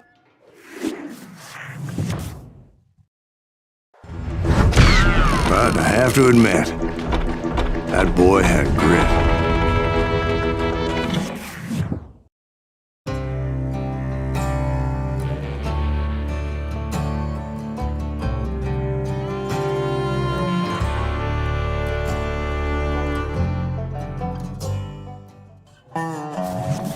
You get those suckers! It took me a couple of days to track the Daltons down.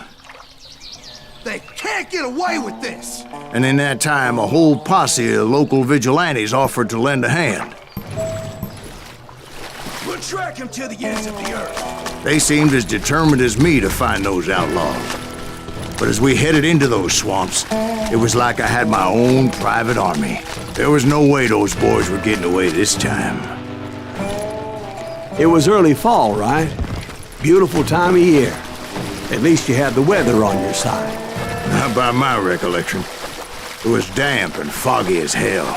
It was tough to stay on a true course, so we kept an eye out for landmarks.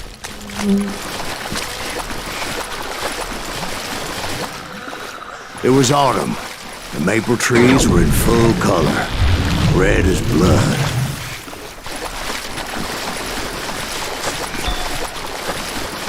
The rains that year were torrential, so the whole area was flooded.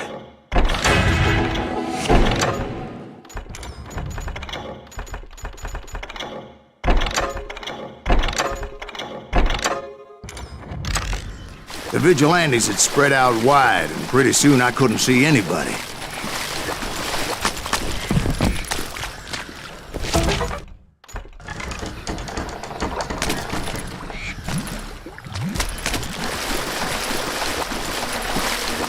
Bury them in the swamp!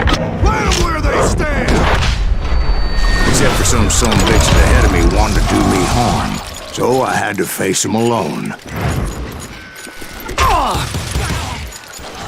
I wondered why my compatriots didn't come running when they heard the shots. So did you find the Daltons? Not yet, but I did have the questionable pleasure of meeting a few of their friends. The boys had established quite a reputation by that time, so they attracted all manner of riffraff to their cause.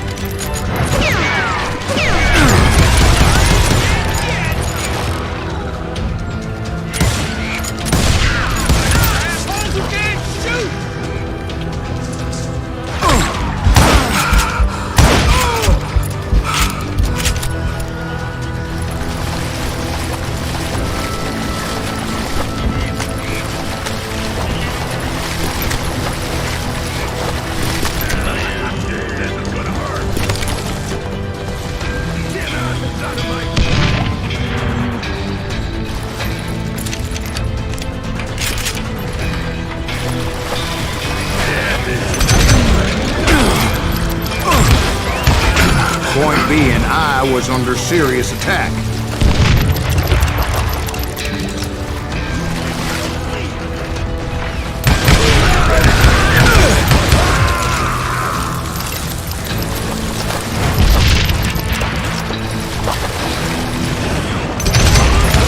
And my reinforcements was nowhere to be seen.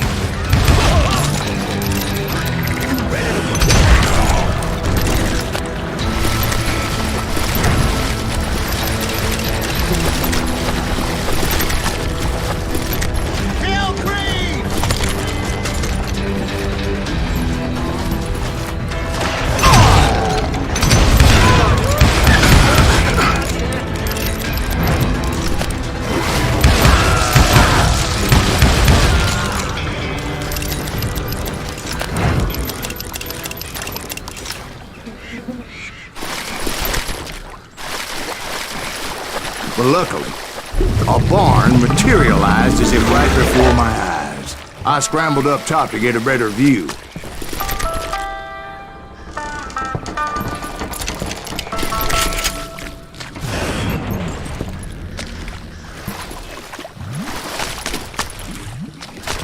just ended up falling inside.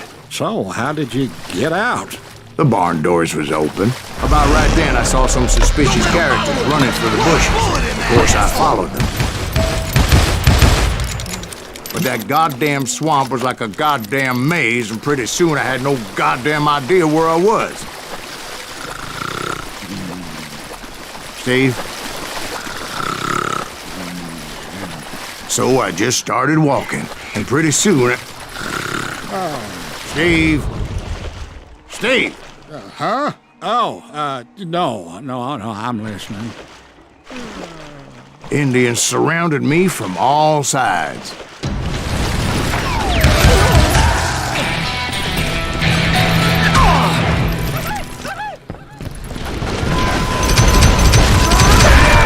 Indians? There were Indians? No. I just wanted to make sure Steve was paying attention. Now, where was I? You were following the Daltons through a swamp?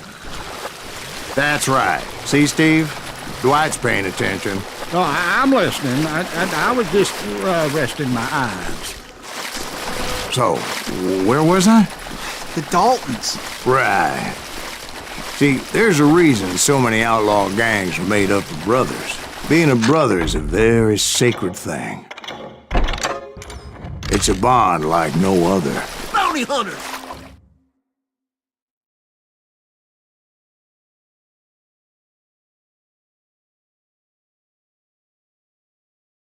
Stop that, son bitch! So did you ever find the damn Daltons? Not yet, but I did find a few of their cousins. You can breed like rabbits. More Smiths or Heimhoffers or who knows what. But hell, what's more important than family? I bet Ben knows what I'm talking about.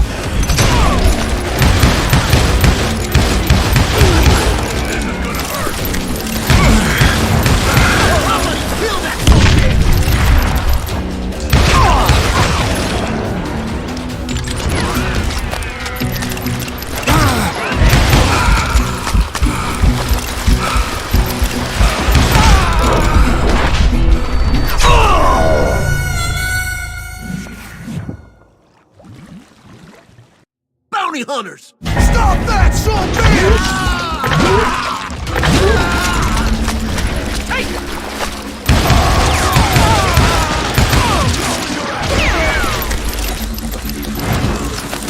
Put a bullet in it!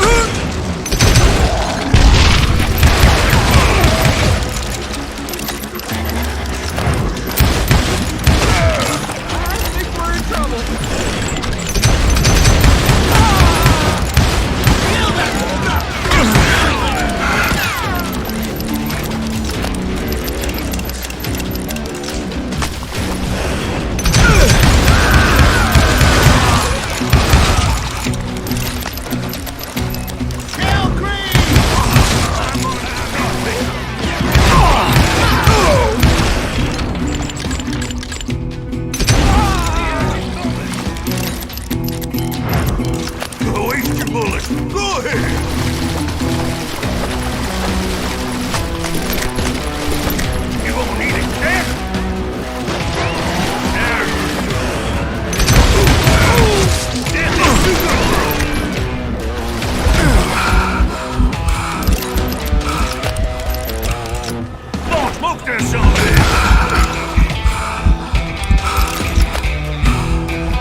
those Dalton boys were out there somewhere, standing together against anyone who would threaten them.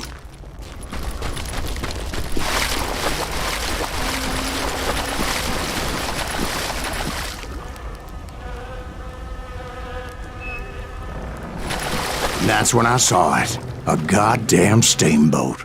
A steamboat in a swamp? Yeah, Steve, but this wasn't much more than a wreck, really. But how'd a damn steamboat end up in the swamps? Yes, it floated off during the flood of '89. Now, was it a stern wheeler or a side wheeler? What? Does that really make a difference, Steve? It was a steamboat with a goddamn army on board. It was then that a fusillade of bullets came raining down from on high, and those vigilantes who accompanied me weren't anywhere to be found. But among those men that were shooting at me, I thought I saw some familiar faces.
Somewhere up there, the Daltons were waiting on me. I'm gonna make you pay for that! Sounds like you don't give up too easy. That's the kind of man I am, Ben. I set out to do something. I do it. Surrender just ain't in my nature. Plus, I'm stubborn as hell.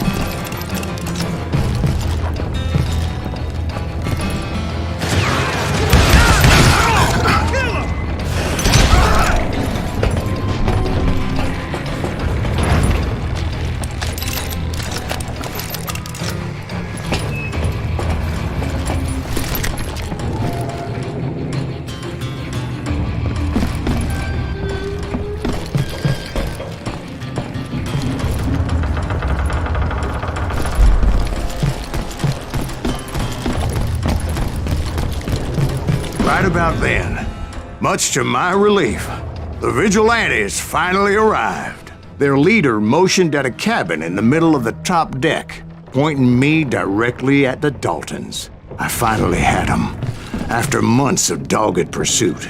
But it turned out that they had me. Take him out! I'm sending you to hell!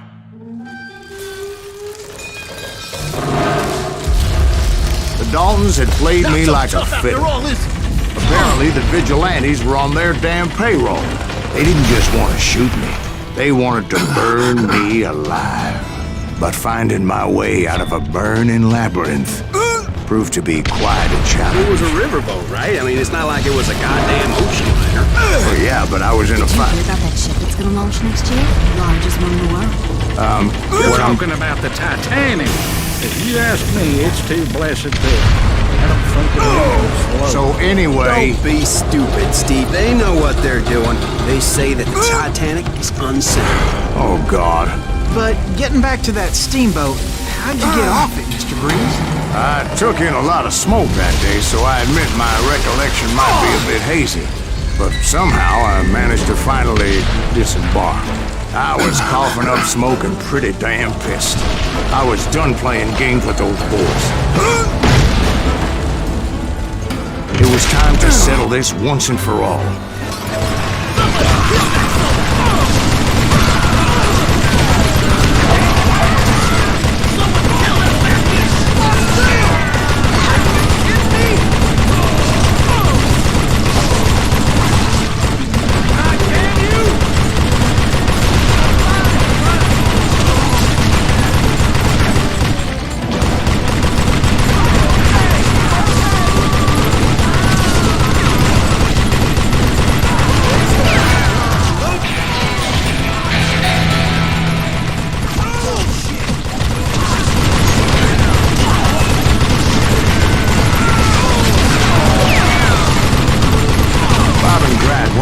To come at me one at a time. They were in this together. Two brothers side by side, determined to take me down. Confident that this time the odds were on their side.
They got it wrong.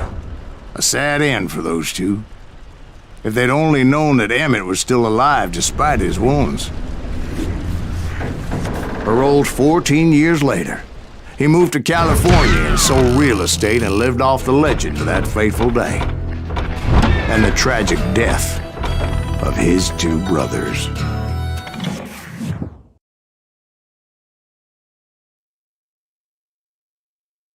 My own brothers died tragically as well, truth be told.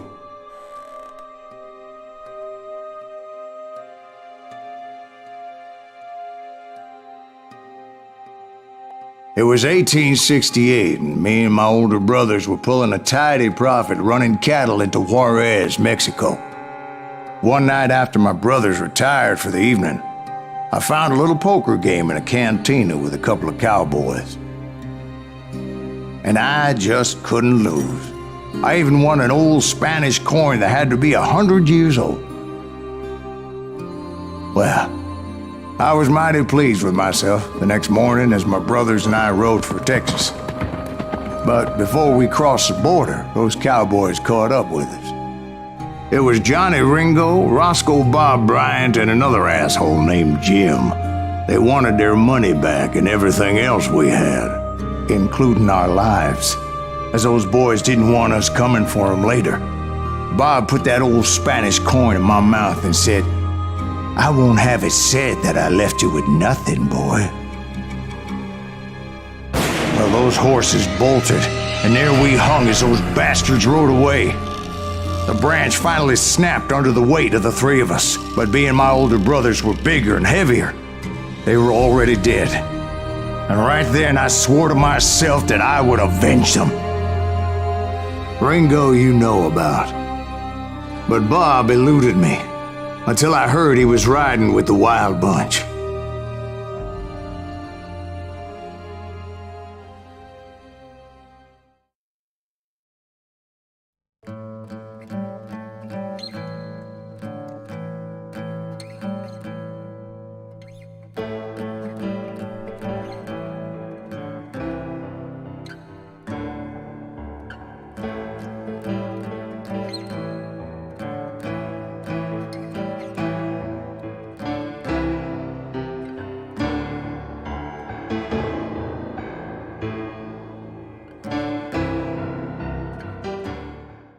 I'd been on their trail for months, ever since they left their hideout in the Bighorn Mountains. Led by Butch Cassidy, they were a loose association of outlaws who robbed banks and trains from Colorado to Montana. Among them was the Sundance Kid, and that murderous hombre I was tracking, Roscoe Bob Bryant. Were you a part of that giant Pinkerton posse after the Wild Bunch? No, boy. A circus like that would have slowed me down. Besides, I wanted Bryant all to myself. I'd heard about a large shipment of gold being transported to Wilcox, Wyoming on the Overland Flyer. I figured the Wild Bunch would likely hit such a treasure, and by God, I figured right. They blew the bridge with the intention of forcing the train to stop. Well, I assumed the Wild Bunch was likely in the still intact part of the train high above. I was determined to make that sumbitch Bob pay for what he did to my brothers.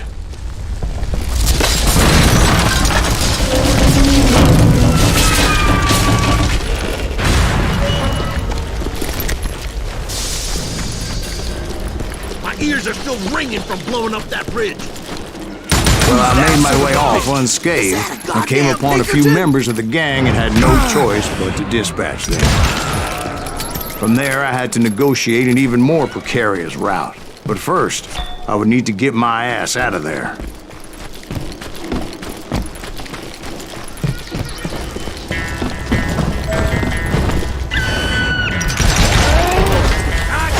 I jumped from the frying pan into the fire as the train was clearly fixing to fall. I had found the gang, but in order to find old Bob, I needed to fight my way forward past a whole passel of desperados. Outside, inside, any way I could, I made my way towards my prey.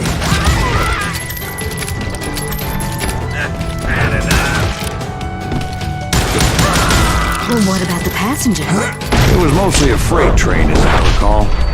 There were no passengers aboard that day.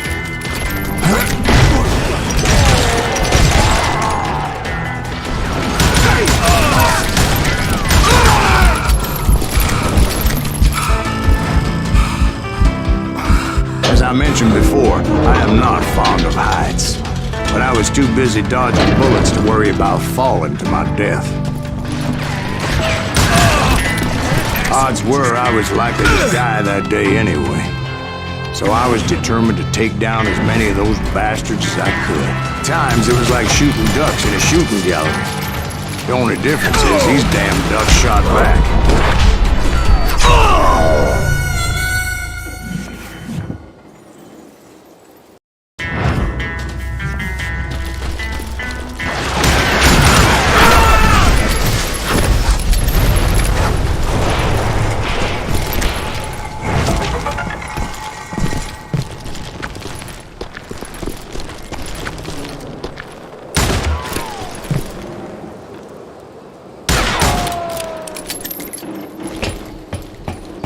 I kept hoping the law would show up and give me a hand. You mean like that giant Pinkerton posse that I read about? Did they come riding in, guns a-blazing to help?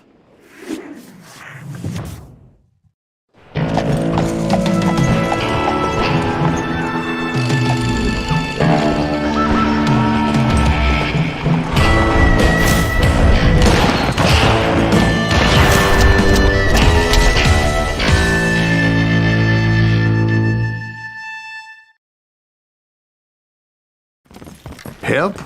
From the Pinkertons? No, son. I had to fight the Wild Bunch all by my lonesome, as usual. Who the hell is that?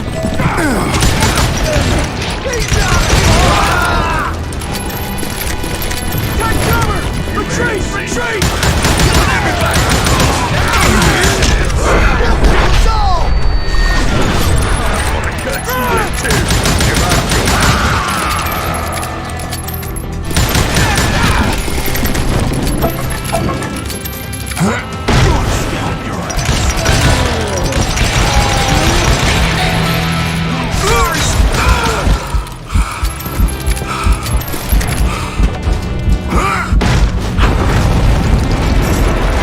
News is those dime novels didn't portray this as it happened, did they?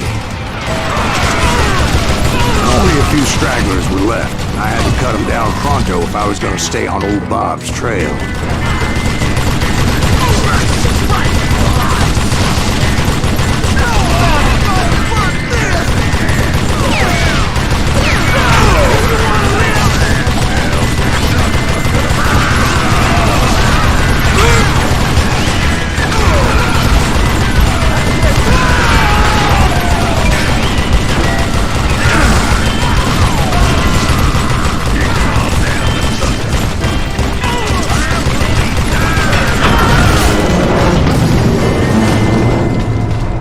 Once I silenced all those guns, I went searching for my nemesis, determined to finally have my justice. But the only survivor who welcomed me was George Flat-Nose Curry. Who was he? The fastest gun in the gang. Right after Sundance, I mean. And Kid Curry, and maybe Elsie Lay. Though some folks might dispute that.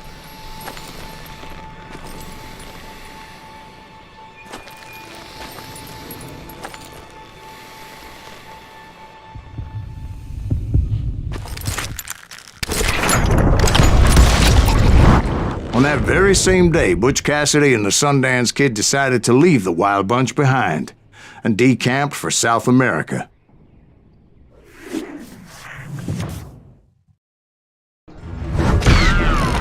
They ended up living down there for many years, but I'm sure you already know all about that.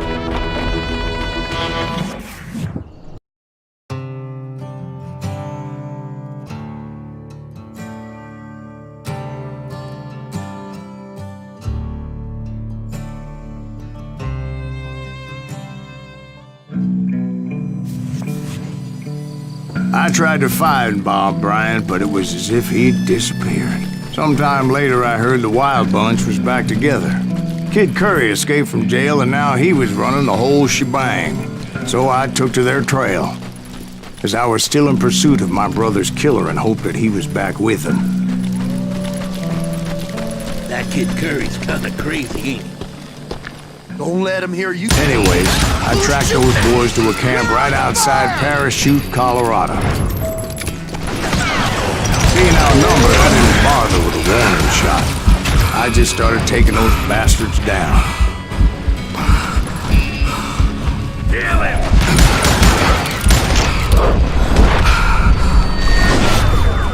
What the heck?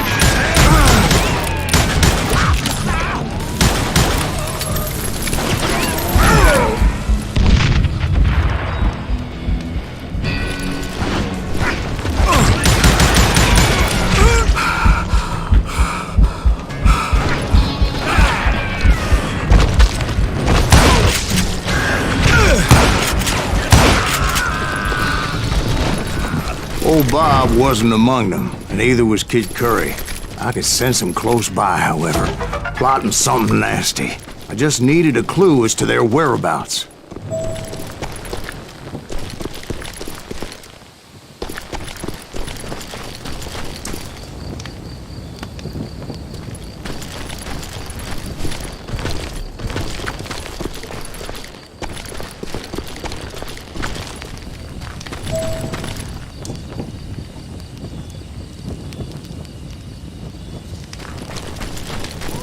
I found one.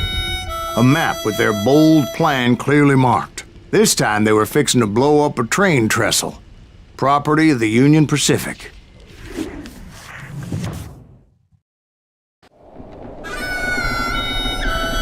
The plan clearly indicated how they were fixing to undermine several of the weakest wooden supports.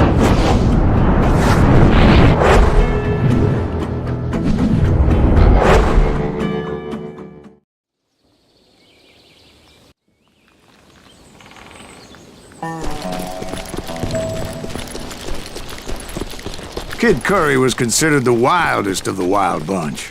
It was said that he fathered 85 bastard children, though some say it was only 5. Kid Curry had bragged to a whore how he was gonna rob a train heading to the U.S. Mint in Denver. And that whore, Fat Sally, she told me. The bridge was rigged with dynamite, So I decided I'd best be careful confronting those bastards.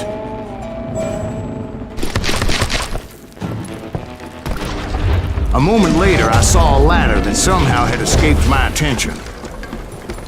Don't you blow us up now. Don't worry.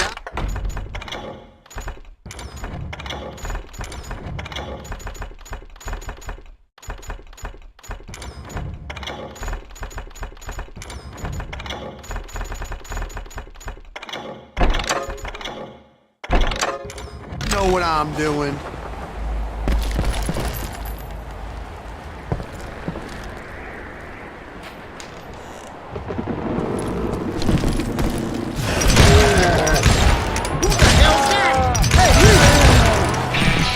But the Wild Bunch did not take kindly to my presence and attempted to blow my head off. It appeared the kid had found a number of new recruits to bolster their ranks. Guess there's always desperate men willing to trade their lives for stolen treasure. What happened next? Well, having removed the first bundle of dynamite, I decided I might as well remove the other one. Once that was done, I figured I'd find my way from there.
What happened then? Had to remove more of that damn dynamite.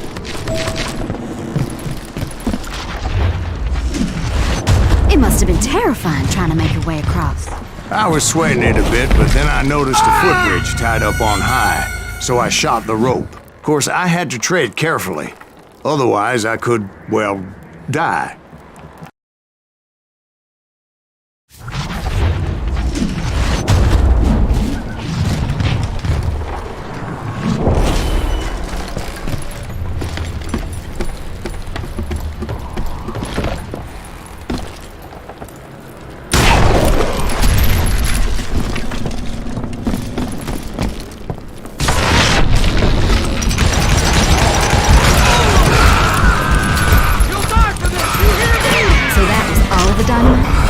You should mention that, darling.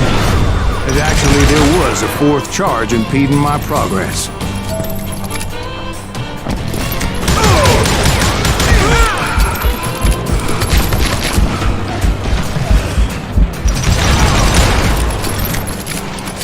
Once I removed it, my path was pretty clear.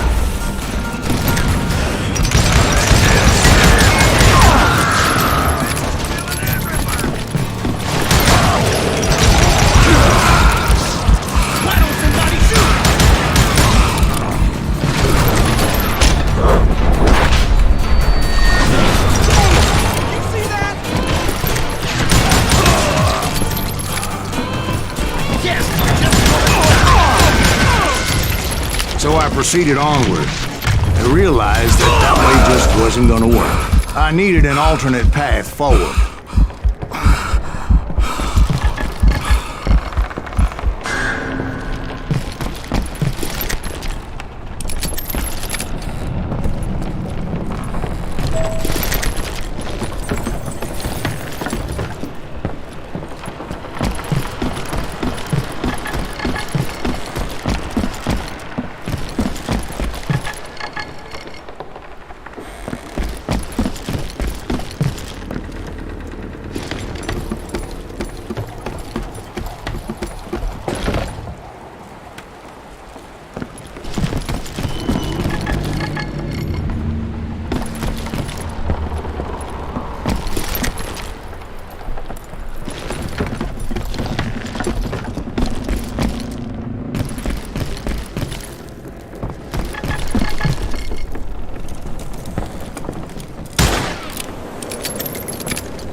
Luckily, I found a cave, and as I made my way back to the bridge, I saw something that concerned me.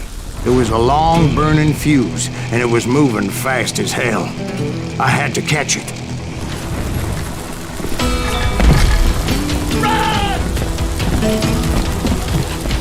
The burning fuse was so damn quick, I had to run like the wind.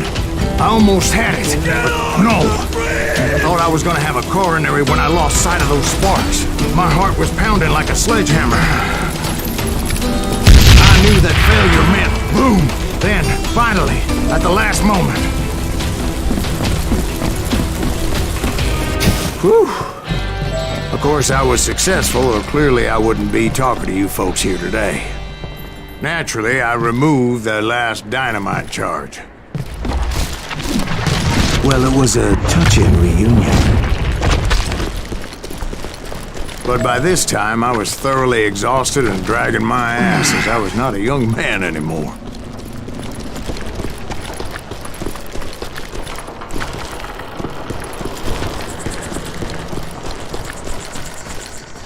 Kill that SOB! Make him bleed! Send him to Turkish! Finally, I found those boys. Or more precisely, they found me. These crazy little kids really ass me! Nuttier than a damn fruit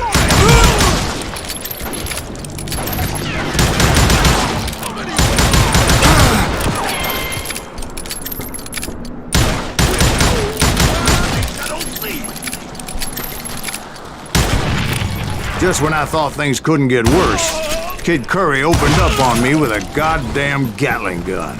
It was hidden in this tunnel and pretty well shielded.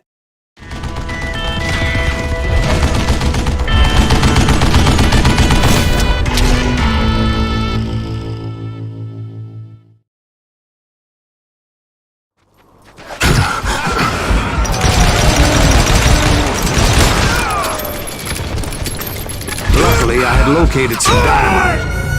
I still, however, had my work cut out for me.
this cocksucker!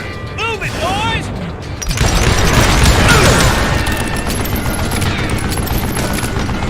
That smells like a dead! It's not fair!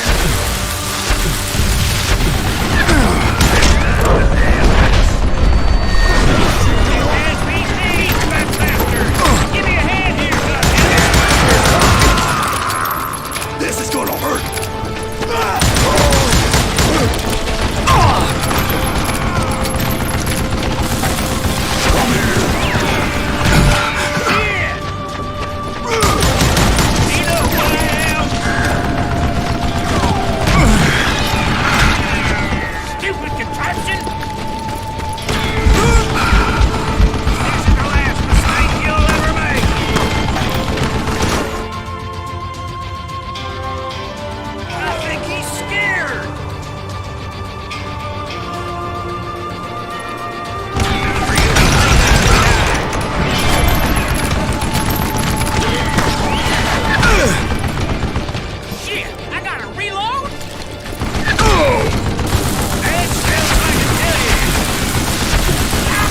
I brought that tunnel down. And that's when I met Kid Curry himself. He had decided to stop pussyfooting around and deal with me personally.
Fast as he was, I was just a bit faster.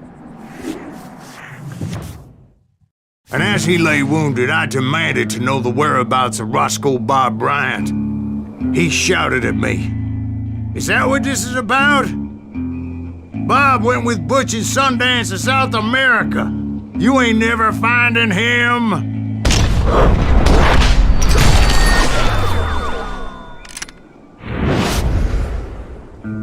Those were his last words.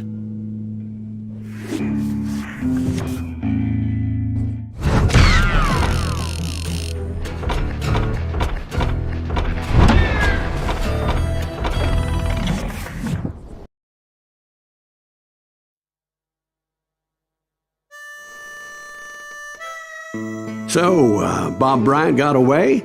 I knew I'd never find him in South America. What about the other killer? Yeah, you kinda glossed over that one. Well, I found Jim not long after my showdown with Ringo. At the time, he was riding with the James Younger gang. Did I neglect to mention that?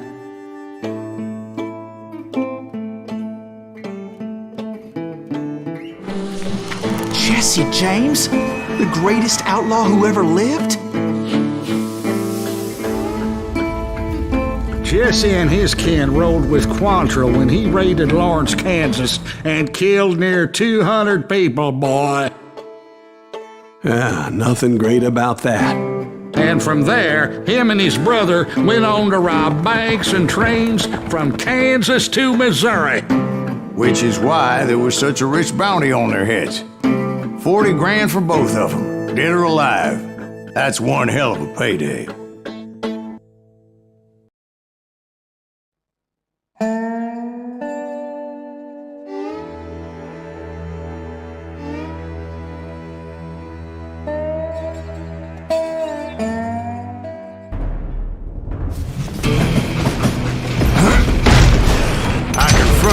They were robbing a train. Bullets were flying at me from every which way. but I knew I'd have to fight my way forward if I was gonna find this gem. Still standing.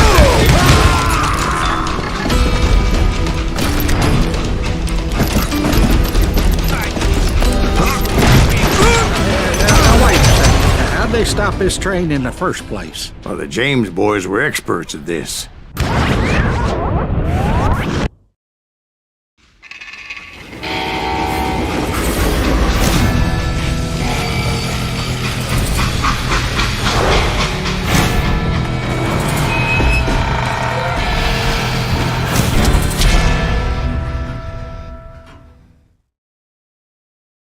They hopped a freight train having heard there was a big payroll in the express safe.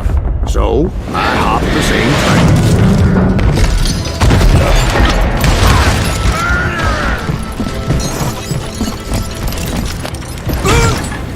The James Younger gang was decimated after that little fiasco they had in Northfield, Minnesota. So Jesse needed more men and took on the killer I was after, along with a host of others. I was hoping to find my man and put a bullet in his head. Climbing around that train, I must have swallowed 100 damn bugs before I reached James that... Younger gang pulled the first train robbery west of the Mississippi. Sounds like you hold them in high regard. Everyone knows they were the most famous outlaw gang ever. And you took them all on by your lonesome. Again. I'm finding this all a little hard to swallow. Well, maybe you need to wash it down with some whiskey. By the way, did I mention that train was flying down those tracks like a bat out of hell?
Anyway, excuse me, Ben. Where would I find the gentleman's facilities? Suddenly I have an urgent need to drain my one-eyed snake. Well, I've had more than a few drinks and been sitting here for quite a spell. Right through there. I'm sure I never heard so much malarkey in my life.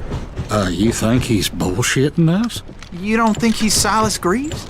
I think he's just some old drunk looking for some free liquor. I don't know, Jack. I think I believe him. You don't think he met Jesse James? Oh, you gotta be kidding me.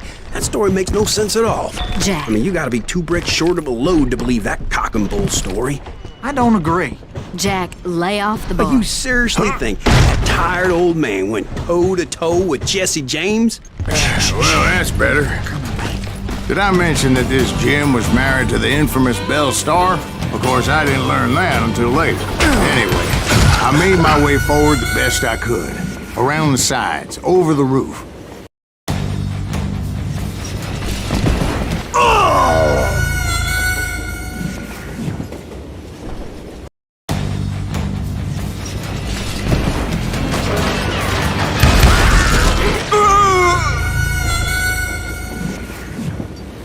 It was definitely safer on the inside of the train.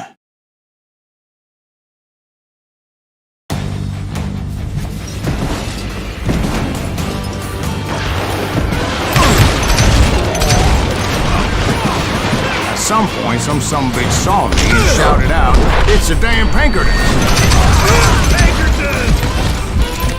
Now, I never worked for that limey cocksucker, but I guess they assumed I was one of his assassins. Those evil bastards firebombed Jesse's mother's house and killed his stepbrother. So it's no wonder each and every asshole on that train wanted me dead.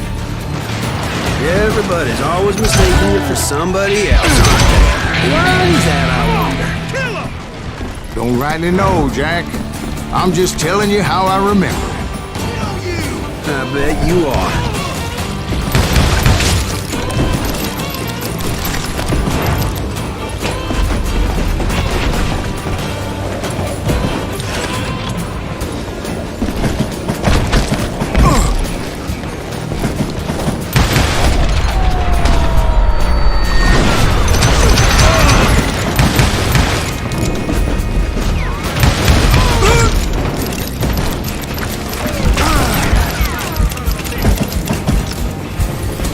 I came across a flat car piled high with logs and had to come up with a creative way to make my way forward.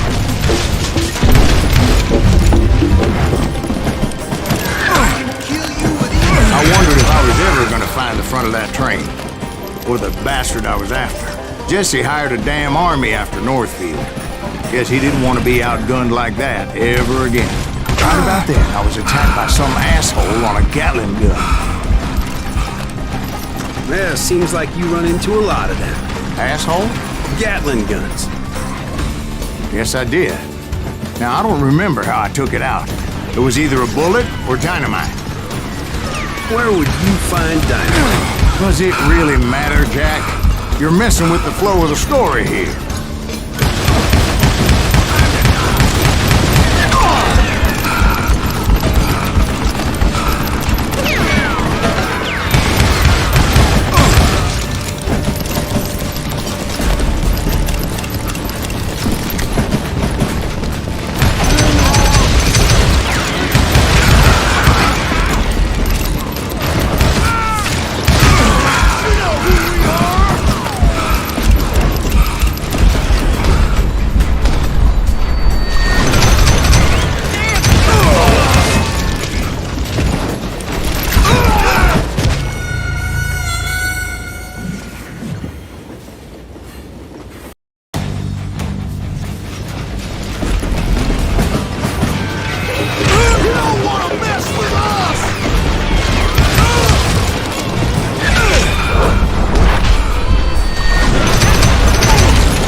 looking for Jim, shooting any son of a bitch stupid enough to get in my way. And that included Jesse James himself.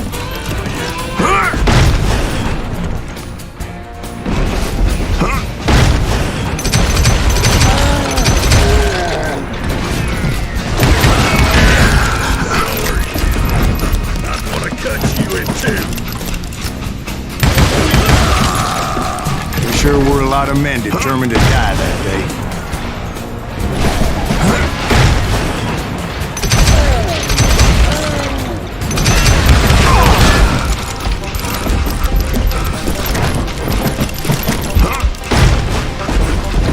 It was then that Jesse detached the express cars from the rest of the damn train.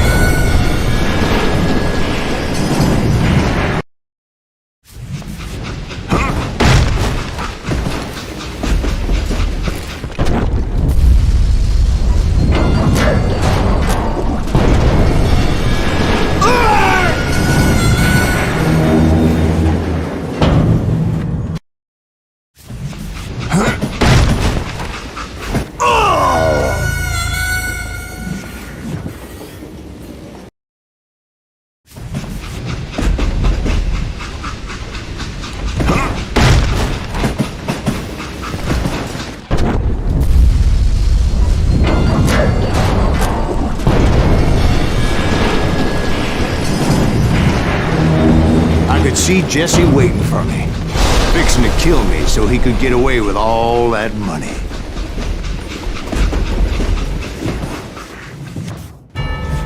You had a showdown with Jesse James? Of course he didn't. Everybody knows that Jesse was killed by Bob Ford. Yeah, Jesse went out like John Wesley Hardin. Coward shot him in the back of the head.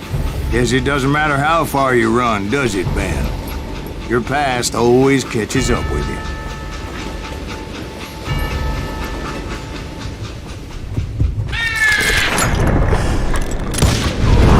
Yeah, I didn't kill Jesse James. Just wounded him bad enough to convince him to hang up his guns. What about that Jim fella? What happened to him? I figure he was up front with a gun to the engineer's head. That bastard slipped away again. I'll tell you how I got him. But first I need to wet my whistle.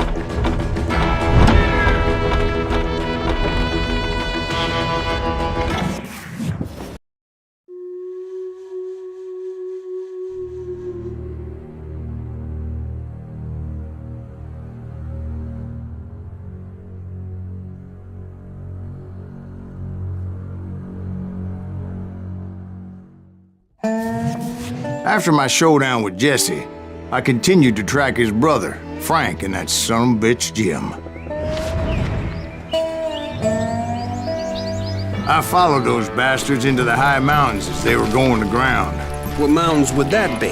Somewhere in the Ozarks, I believe. The perfect place to hide out from the authorities. In fact, before I could find them, some Indians who fled the Reds and were hiding out from the military found me first. They probably thought I was a cavalry scout and didn't want me telling the military where they were. Indians?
Hey, how about another whiskey, Ben? Nothing better to soothe the troubled soul.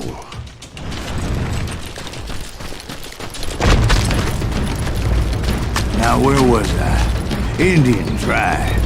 I had more than my share of run-ins with Redman. Like that time, did I tell you about Grey Wolf? Yes, sir. You did. Ah, of course I did. In fact, I can still remember that old medicine man's words to me. Jesus Christ, we're back to that again. You carry great darkness in your heart. It will claim your soul. You will come to this place again and kill many more men.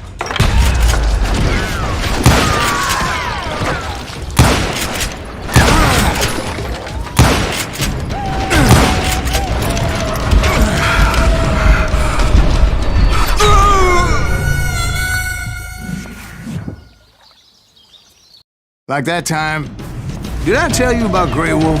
Yes, sir. You did. Ah, of course I did. In fact, I could still remember that old medicine man's words to me. Jesus Christ, we're back to that again? You carry great darkness in your heart. It will claim your soul. You will come to this place again and kill many more men.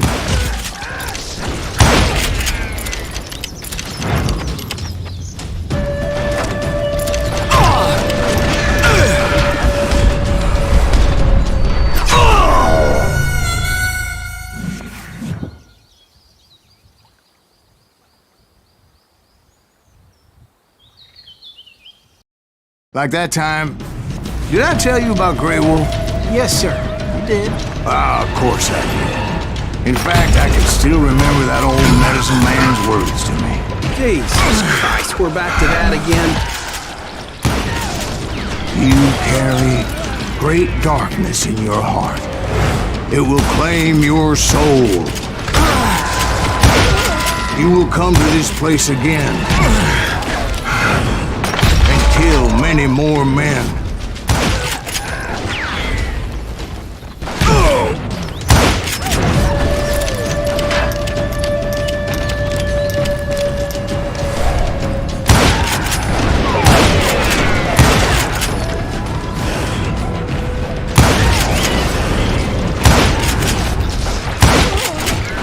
Darkness will grow until it consumes everything you are.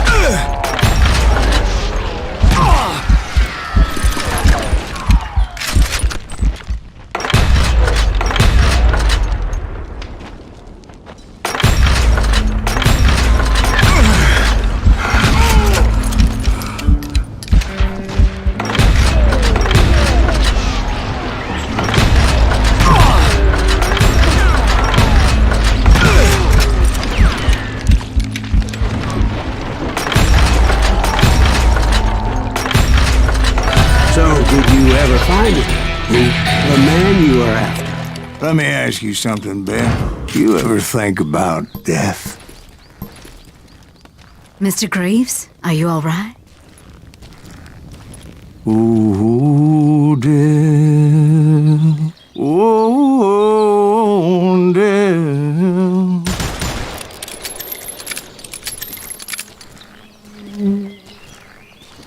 Won't you spare me over till another year? What is this that I can't see with ice cold hands taking hold of me? Oh, death. Oh, death. Won't you spare me over till another year? Well, I am death, none can excel. I'll open the door to heaven or hell. Oh, death. Oh, death. Won't you spare me over till another year?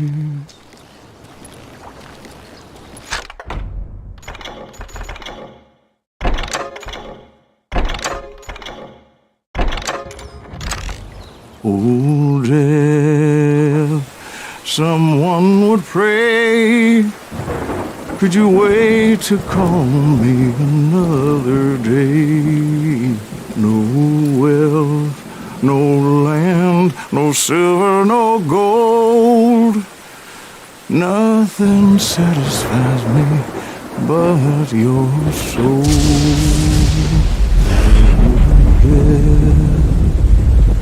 Oh, death, won't you spare me over till another year? So are you gonna answer the question? What question is that? Jim Reed. Did you ever find him? Reed was indeed that son of a bitch's surname. That's right, Ben. A despicable character. I remember him laughing like a hyena that cold morning they lynched me and my brothers. He was intent on avoiding my vengeance, but nothing was gonna stop me. Nothing.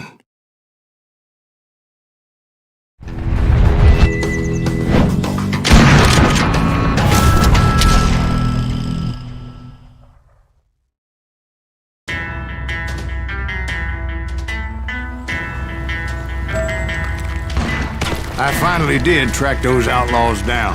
They had long rifles with scopes and were well positioned to pick off any poor soul who came anywhere close.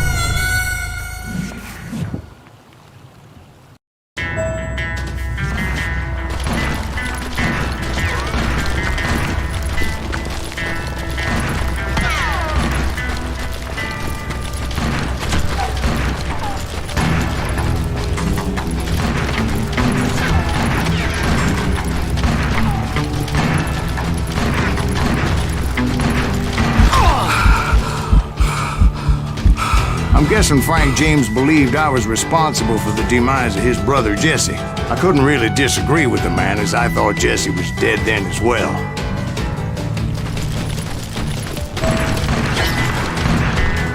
He backed off as I closed in on him, but he was still intent on killing me. And when I closed in on him again, he backed off again, looking for a better angle on me.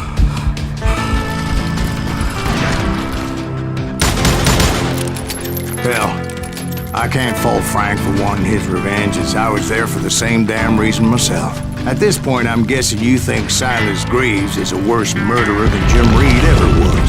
No, sir. A man who spent half his life killing somebody's brothers, fathers, sons. I think you were just looking for justice, sir. Is that what I was looking for, Dwight? Is that what it was? Justice?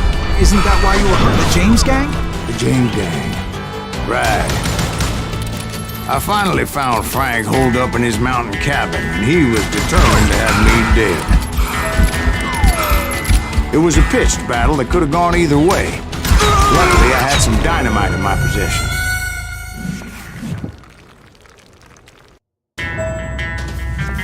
It was a pitched battle that could have gone either way. Luckily, I had some dynamite in my possession. Dynamite? On your person? A few sticks, just in case. It's always good to be prepared. Right.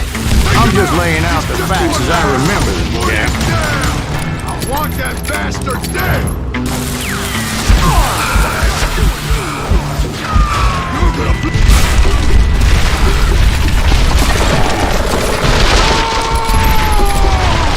That old shack? Well, it went tumbling right off that cliff. With Frank James still in it? Yes, sir. But Frank James is still alive, living in Missouri, showing folks around the family farm for 25 cents a tour. I didn't say he died in the fall, now did I?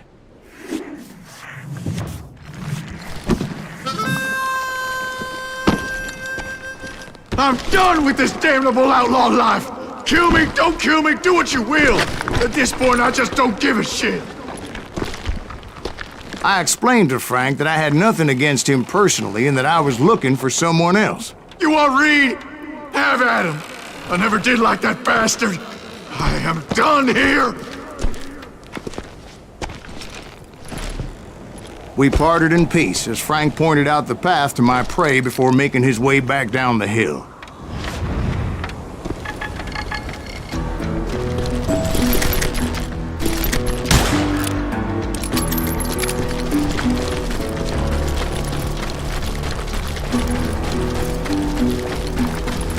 I was determined not to let that murderer escape my revenge again. So, what happened with Reed?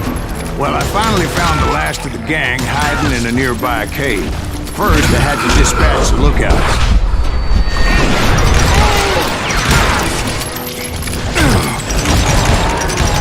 But rather than wander in willy-nilly, I decided it would be better to smoke that son-of-a-bitch out.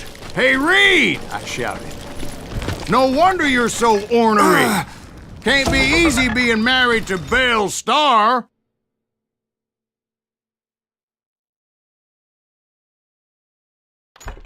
While you're off providing for the family, she's spreading her legs for every Tom, Dick, and Cole Younger. Not an attractive woman exactly, but very friendly. At least she was to me. Son of a bitch! It was then that the last bunch of bandits jumped out of hiding. Why won't this asshole give up? Someone please kill him!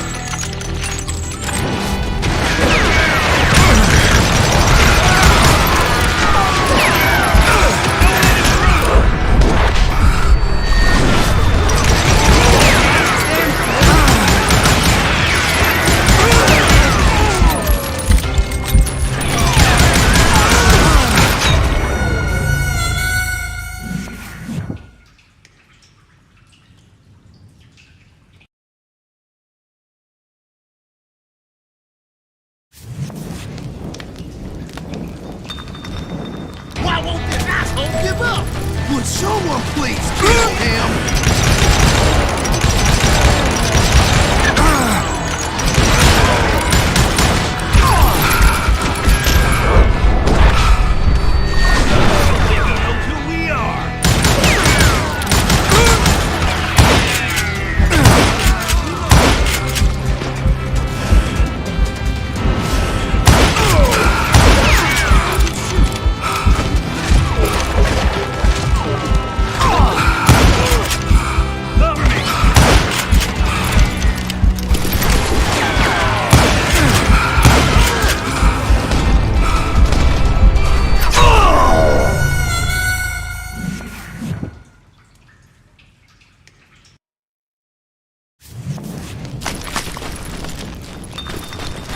Why won't this asshole give up? Would someone please kill him?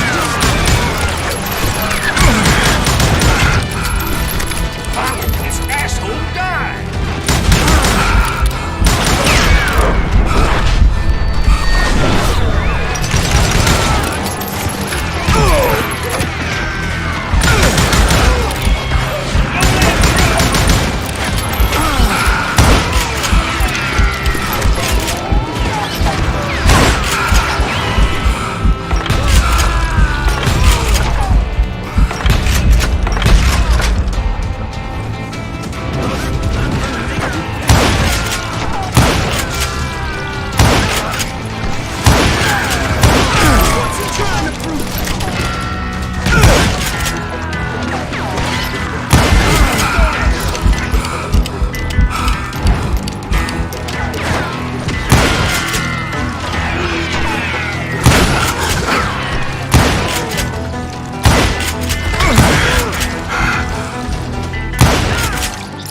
Eventually, it was just me and Reed. I had waited a long time to face him down, so I could repay him for what he did to my brothers.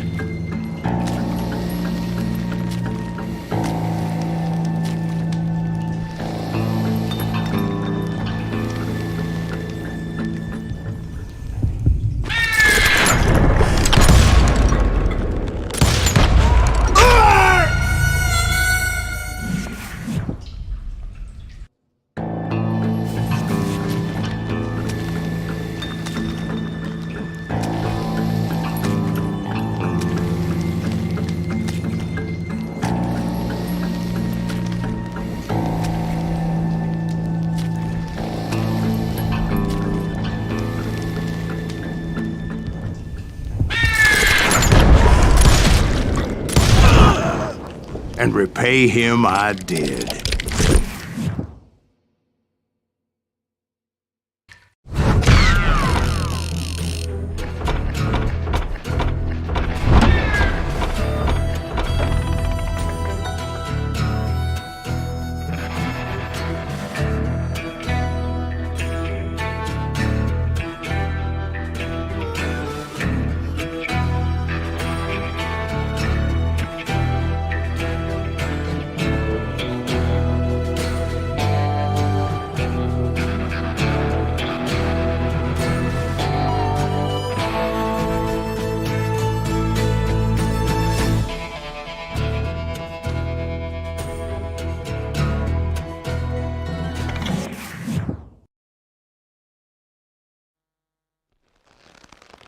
Well, I don't know about you boys, but I'm pretty beat. Well, it's too damn bad you never found that Bob character. Seems a shame you never had to pay. Well, funny thing about that, I did have one more chance at him.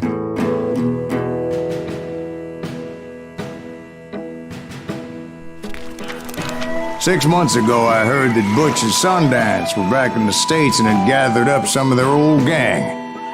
I tracked them down, hoping that Roscoe Bob Bryant had returned with them. So you're saying they didn't die down in Bolivia? That's what I'm saying.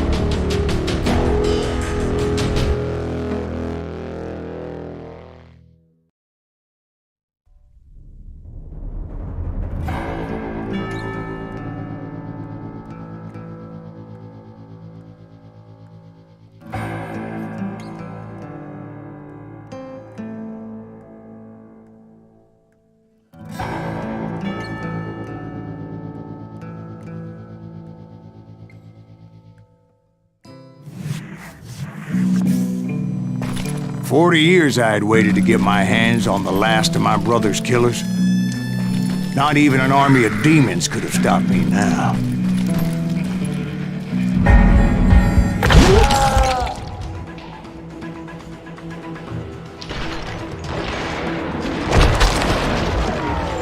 Both Johnny Ringo and Jim Reed fell fairly quickly. But the last one, Roscoe Bob Bryant. That son of a bitch had managed to escape my vengeance time and time again. I couldn't even be certain I'd recognize him after all. By now, he had to be close to 70. But for all you know, he could have been dead.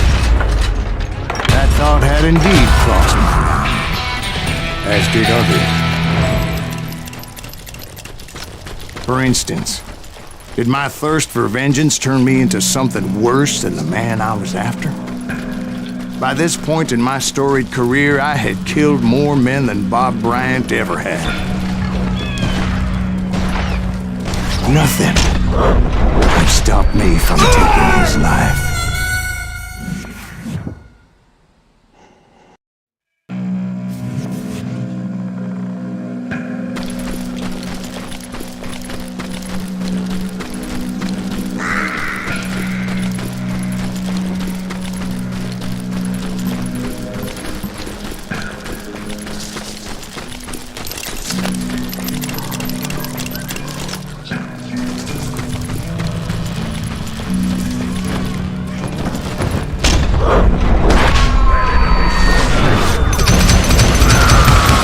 Nothing could stop me from taking his life. I'd been after that killer forever. From the time I rode with Billy the Kid. But that chapter of my story you already know. Chapter of that fairy tale, you mean? Suddenly, it was 1910. Here I was, an old man roaming a ghost town dead almost 2 decades.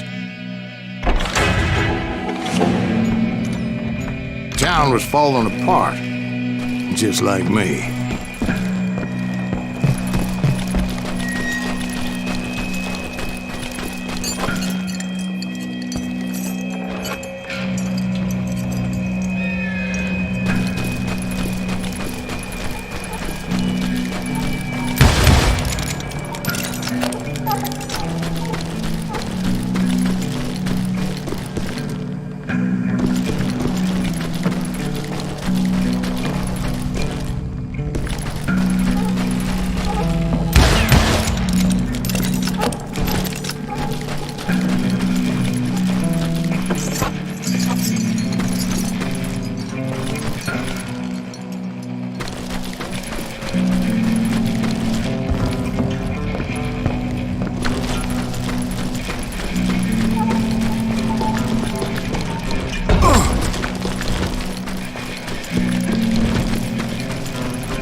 But I wasn't about to call it quits.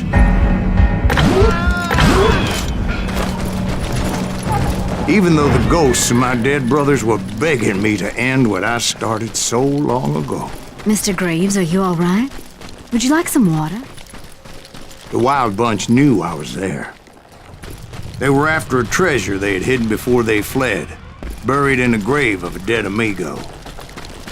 Some folks think the town is haunted, so they figured there wouldn't be many people poking around.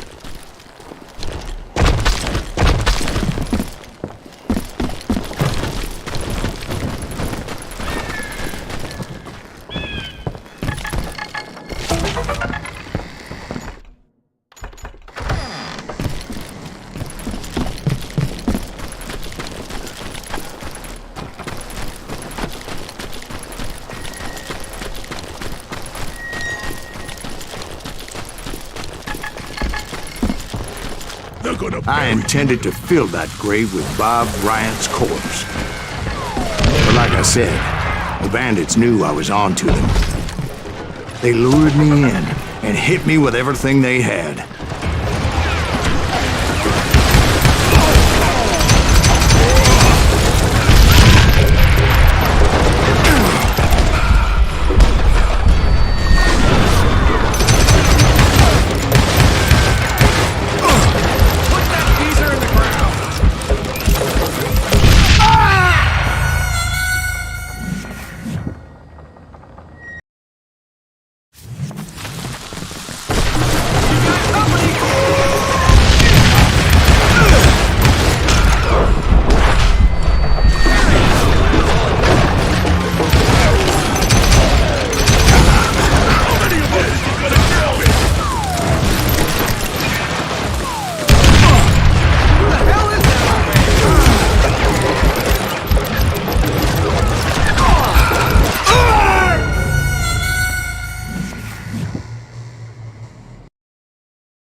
You obviously prevailed since you're sitting here telling us.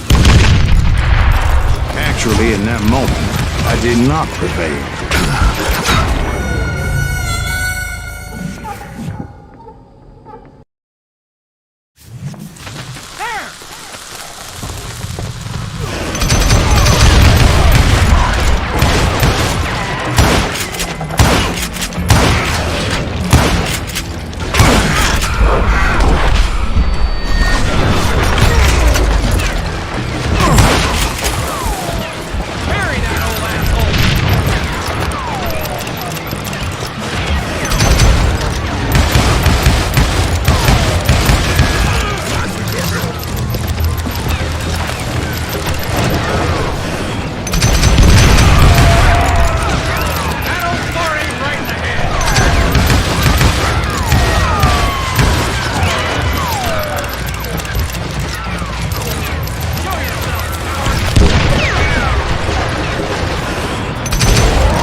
So I suppose we're talking to a ghost.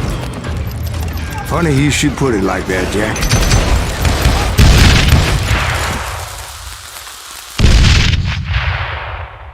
Because when I woke up... From the dead? There was silence all around me.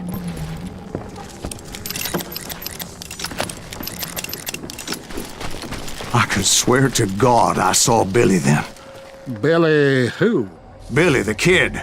William Bonney. He was shooting at me from a rooftop.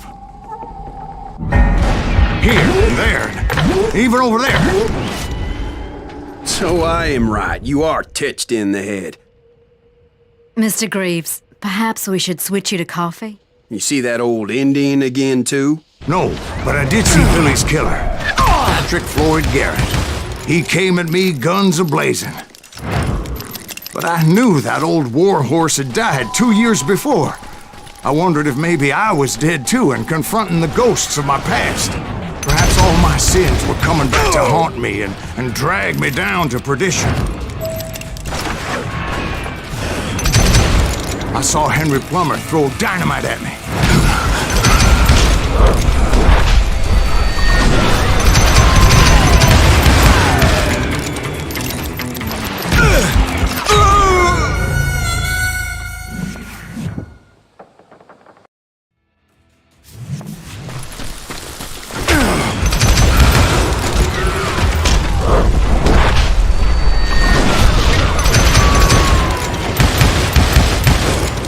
In the gates of the cemetery, I saw John Wesley Hardin, just like I remembered him.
Robert Ollinger appeared with his terrible double-barrel shotgun. No ghost army was stopping me. My father-in-law got hit with a fallen branch. He spent the rest of his life talking to dogs. Newman Hayes Clanton, William Brocious, John Peters Ringo, they all wanted me dead.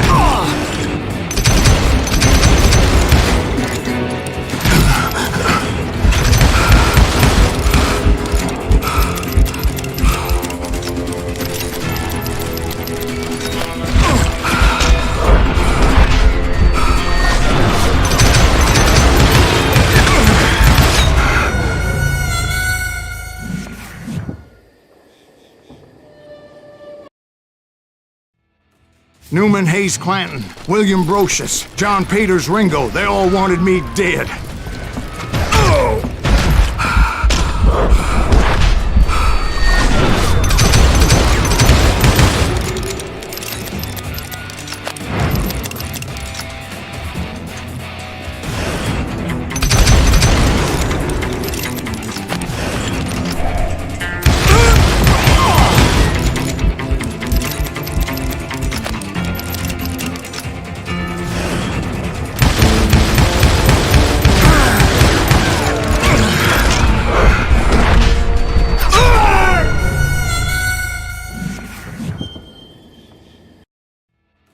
Newman Hayes Clanton, William Brocious, John Peters Ringo, they all wanted me dead.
Dalton brothers, Robert and Grattan, guardians of the Garden of the Dead.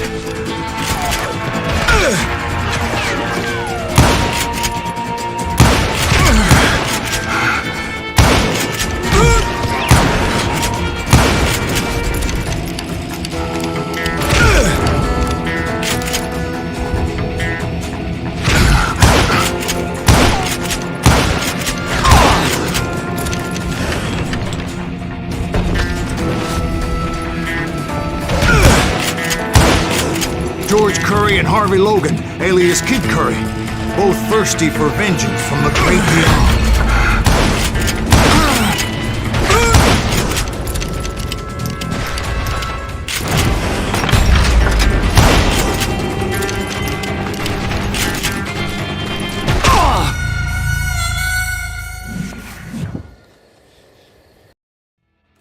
The Dalton brothers, Robert and Grattan, guardians of the Garden of the Dead.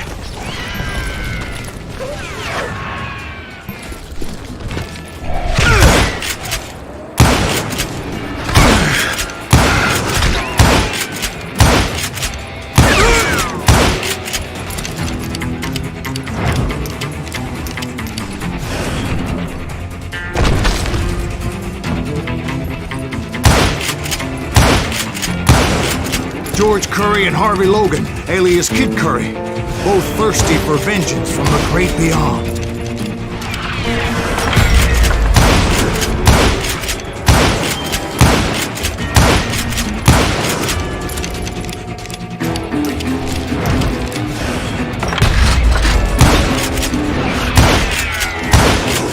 Jesse, Woodson, James, and Jim Reed, each one deader than the next.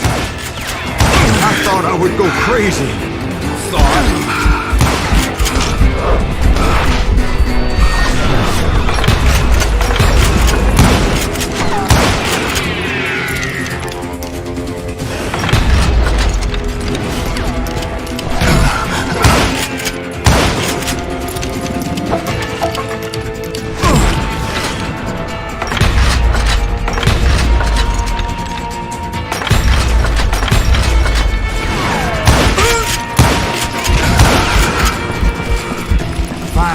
I saw Harry Alonzo Longabaugh. The Sundance Kid? Like a general leading his legion of the dead. You told us before that you'd seen him alive. He was alive.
Then I heard a voice call to me from afar.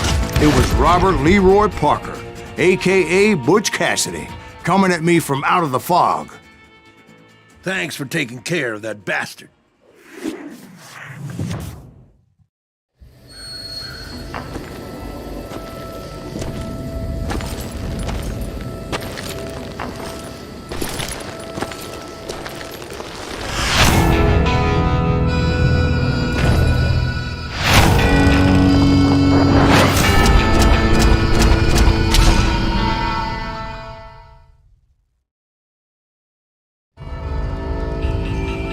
But the kid wasn't quite deceased.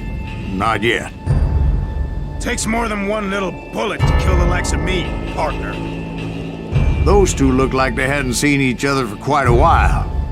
Clearly, they were no longer amigos. Shit. I was hoping I wouldn't have to kill you. You won't have to, Butch. I'm killing you first. I asked them about Bob Bryant, but they were too busy with their own heated conversation. Let me get this shit straight. You want my money and the love of my life? You frittered it all away, Butch.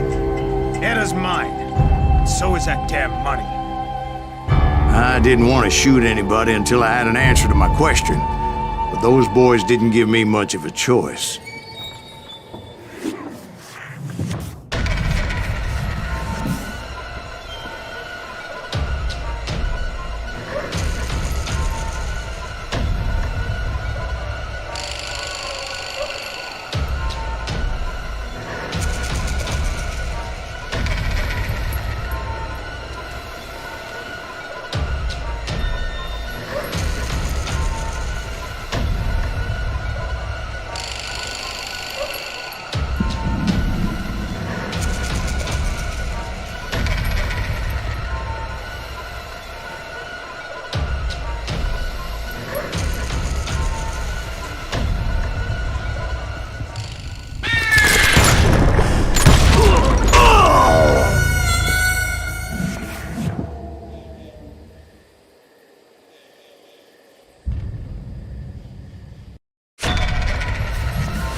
Butch Cassidy and the Sundance Kid died there in that cemetery not 6 months ago.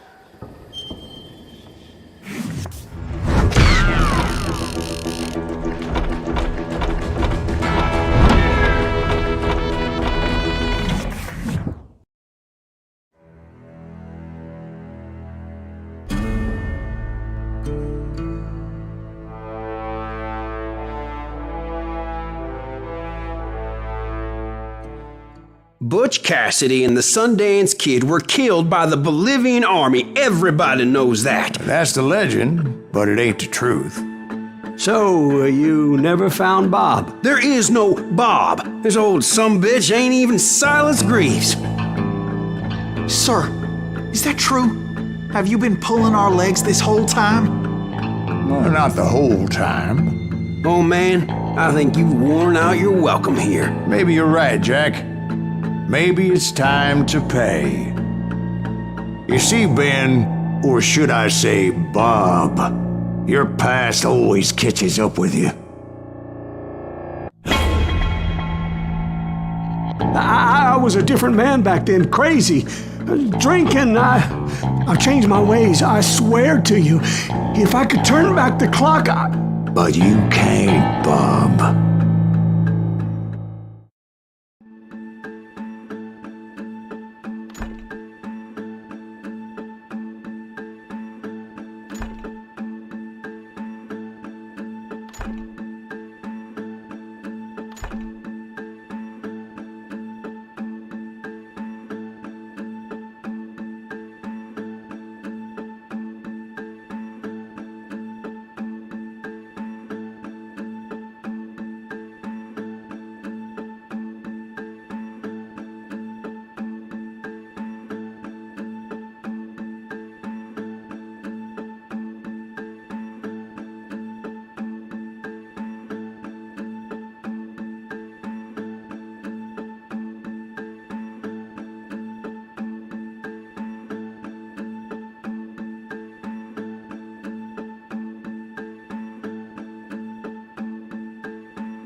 Why'd you toy with me like that? Telling those tales, knowing all along.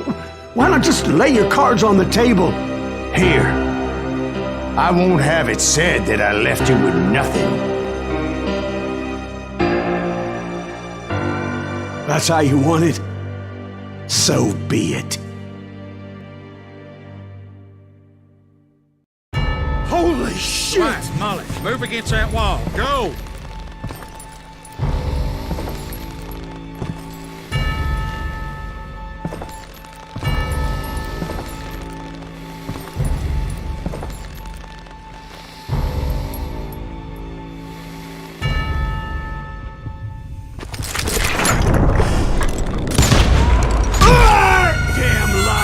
Drifter!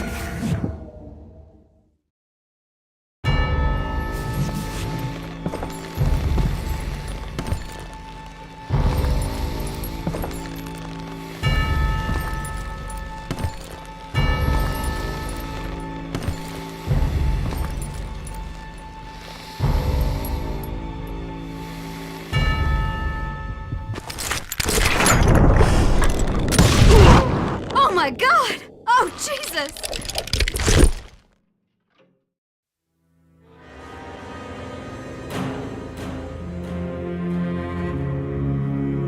Did you know it was him all along? Cassidy told me Bob was in Abilene before he died. But I wasn't sure Ben was my man until he revealed how much he knew about Ringo and Reed. The coin, of course. Well, that was the last nail in that particular coffin. I better go get the sheriff. You okay, boy? You're looking mighty shook up. Dwight, maybe you best go home. Young Eisenhower here is leaving for West Point tomorrow. He shouldn't get caught up in something like this. I think I might head out myself at this juncture. Unless you want to stop me, Jack. No, sir, Mr. Greaves. So where you going now? Now that you had your revenge? Doesn't really matter, does it? As I've sold my soul for it, and will never again walk with those I have lost.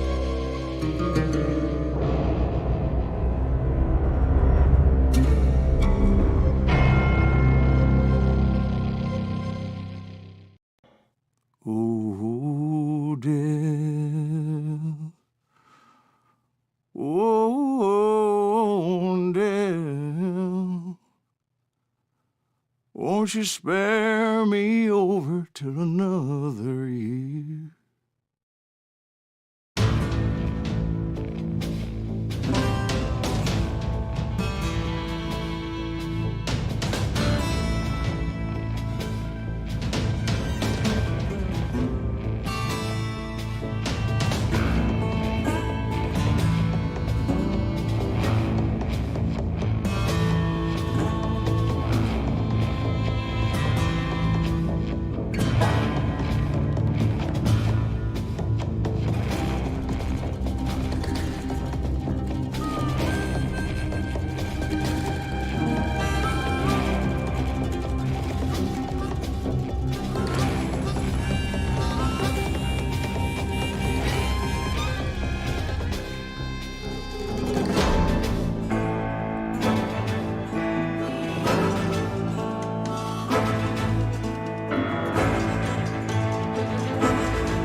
There are men who fear legends, but a man legends fear.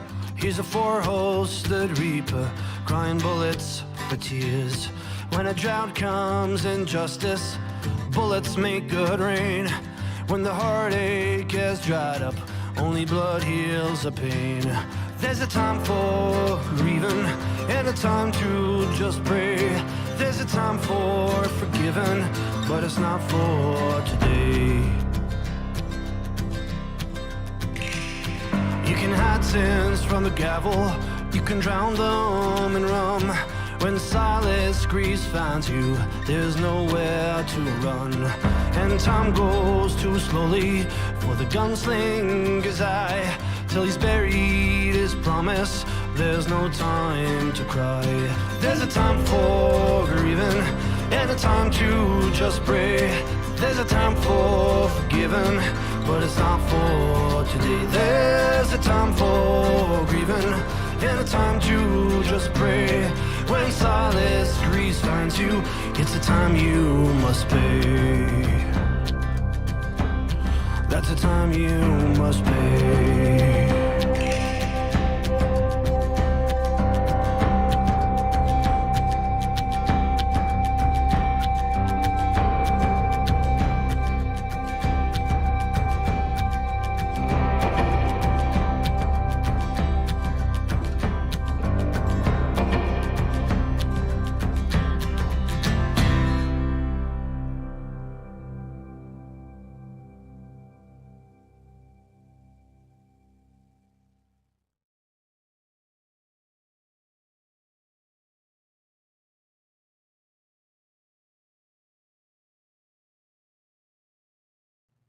Oh, dear.